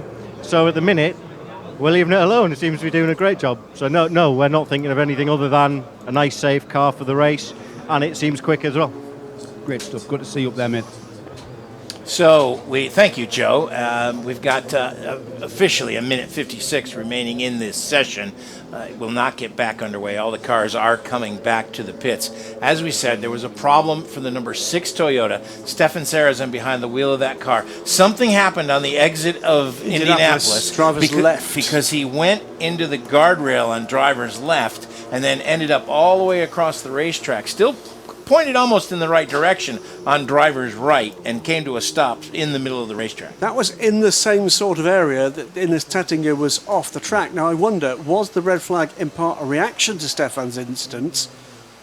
or was it something that distracted him, that perhaps he lost concentration at a critical moment? It's a strange place to have that accident. Yes. It really was. Yeah, because it was obvious that it was something that happened on the exit of Indianapolis. And then he went, and it was, you could see a brake skid marks. Yes, you could. So he had fully locked up, and he went in at about a 45-degree angle. So that's a tough way to end the session. But that will end the session in about 45 seconds. The checkered flag will fall. Let's give you a little rundown of the top three in each class as we wrap up here on Mobile One Radio Le Mans for our our only free practice session of the weekend. It'll be qualifying later on this evening. Neil Yanni was quickest, almost breaking the 3:22 barrier, but not quite, at a 3:22.011 in the Porsche number 2. His teammate, Timo Bernhard, finished up the session in the number 1 car. Mark Webber set the quick time, 3:22.550 for that car. And then Lucas Di Grassi in the number 8 Audi was the quickest of the Audis and the only other car to get down in the 3:22s at a 3:22.985 in what Paul likes to refer to as P1 BIS. Those are the non-hybrid cars. The number 12 Rebellion right at the end of the session. Nelson Piquet Jr. was quickest there at a 3:28.036, usurping the number 13 Rebellion, which was in at a 3:28.291. Graham in P2? P2, Richard Bradley was on a tear at the end of that session and possibly robbed of an even better time than the 3:39.133 that he led the session with. The number 36 Alpine, it was Stefan McKelmy in the car at the end of the session. Nicolas Lapierre set the 3:39.721 that topped the times before Bradley improved. And Paul Lubchatin put Ligier into the top 3, briefly indeed into the top 2. That's the Panis Barthez car, the number 23 car. Timothy Buret, the wheel at the end of the session, but it was Chatin who set the 3:40.308. And in GTE Pro, thank you, Paul, it's the number 51 car, the AF Corsa Ferrari, is quickest. Jimmy Bruni setting that time at 3:53.833. Then comes the number 82 Ferrari, the Risi Competizione Ferrari. Tony Vilander going quickest there, 3:54.180. And then the number 68 Ford, Sebastian Bourdais, rounds out the top 3 at a 3:54.893. And in GTE AM, Rob Bell, we just heard talking to Joe Bradley, 3:57.543, significantly bettered the rest in the field. It was number 61 Clearwater Racing Ferrari 458 ahead of Townsend Bell, his cousin from across the ocean. Number 62 Scuderia Corsa Ferrari 458, and it was a Ferrari 123 because the improver we didn't comment on, I don't think, there was rolling back the years and casting off the tartan blanket. Emmanuel Collard in the number 83 AF Corsa car, a 3:59.294. Emmanuel third quickest, and let's not forget, guys, his 22nd consecutive Le Mans 24 hours. So that's going to wrap up our coverage of the free practice. Don't forget, coming up next, we've got John Hindhaugh and Andy Prio going around this wonderful circuit, and you don't want to miss that. And then qualifications comes up in less than an hour now, about 58 minutes away at 9 o'clock. So you don't want to miss that, right? 9 o'clock? 10 o'clock, 2 hours. Sorry about that. So I knew that and talked myself right out of that. 9 o'clock UK. Yeah, 9 o'clock UK time. Yeah, that's my excuse. Thank you for that. So that's going to wrap it up for here. For Paul Trustwell, Graham Goodwin, Nick Damon, and Joe Bradley, I'm Jim Roller. So long for now. This program is a Radio Show Limited production. Tell your friends there's more at radiolemans.com. Miss the race and want to know what happened? Don't worry, there's a full archive of all our race coverage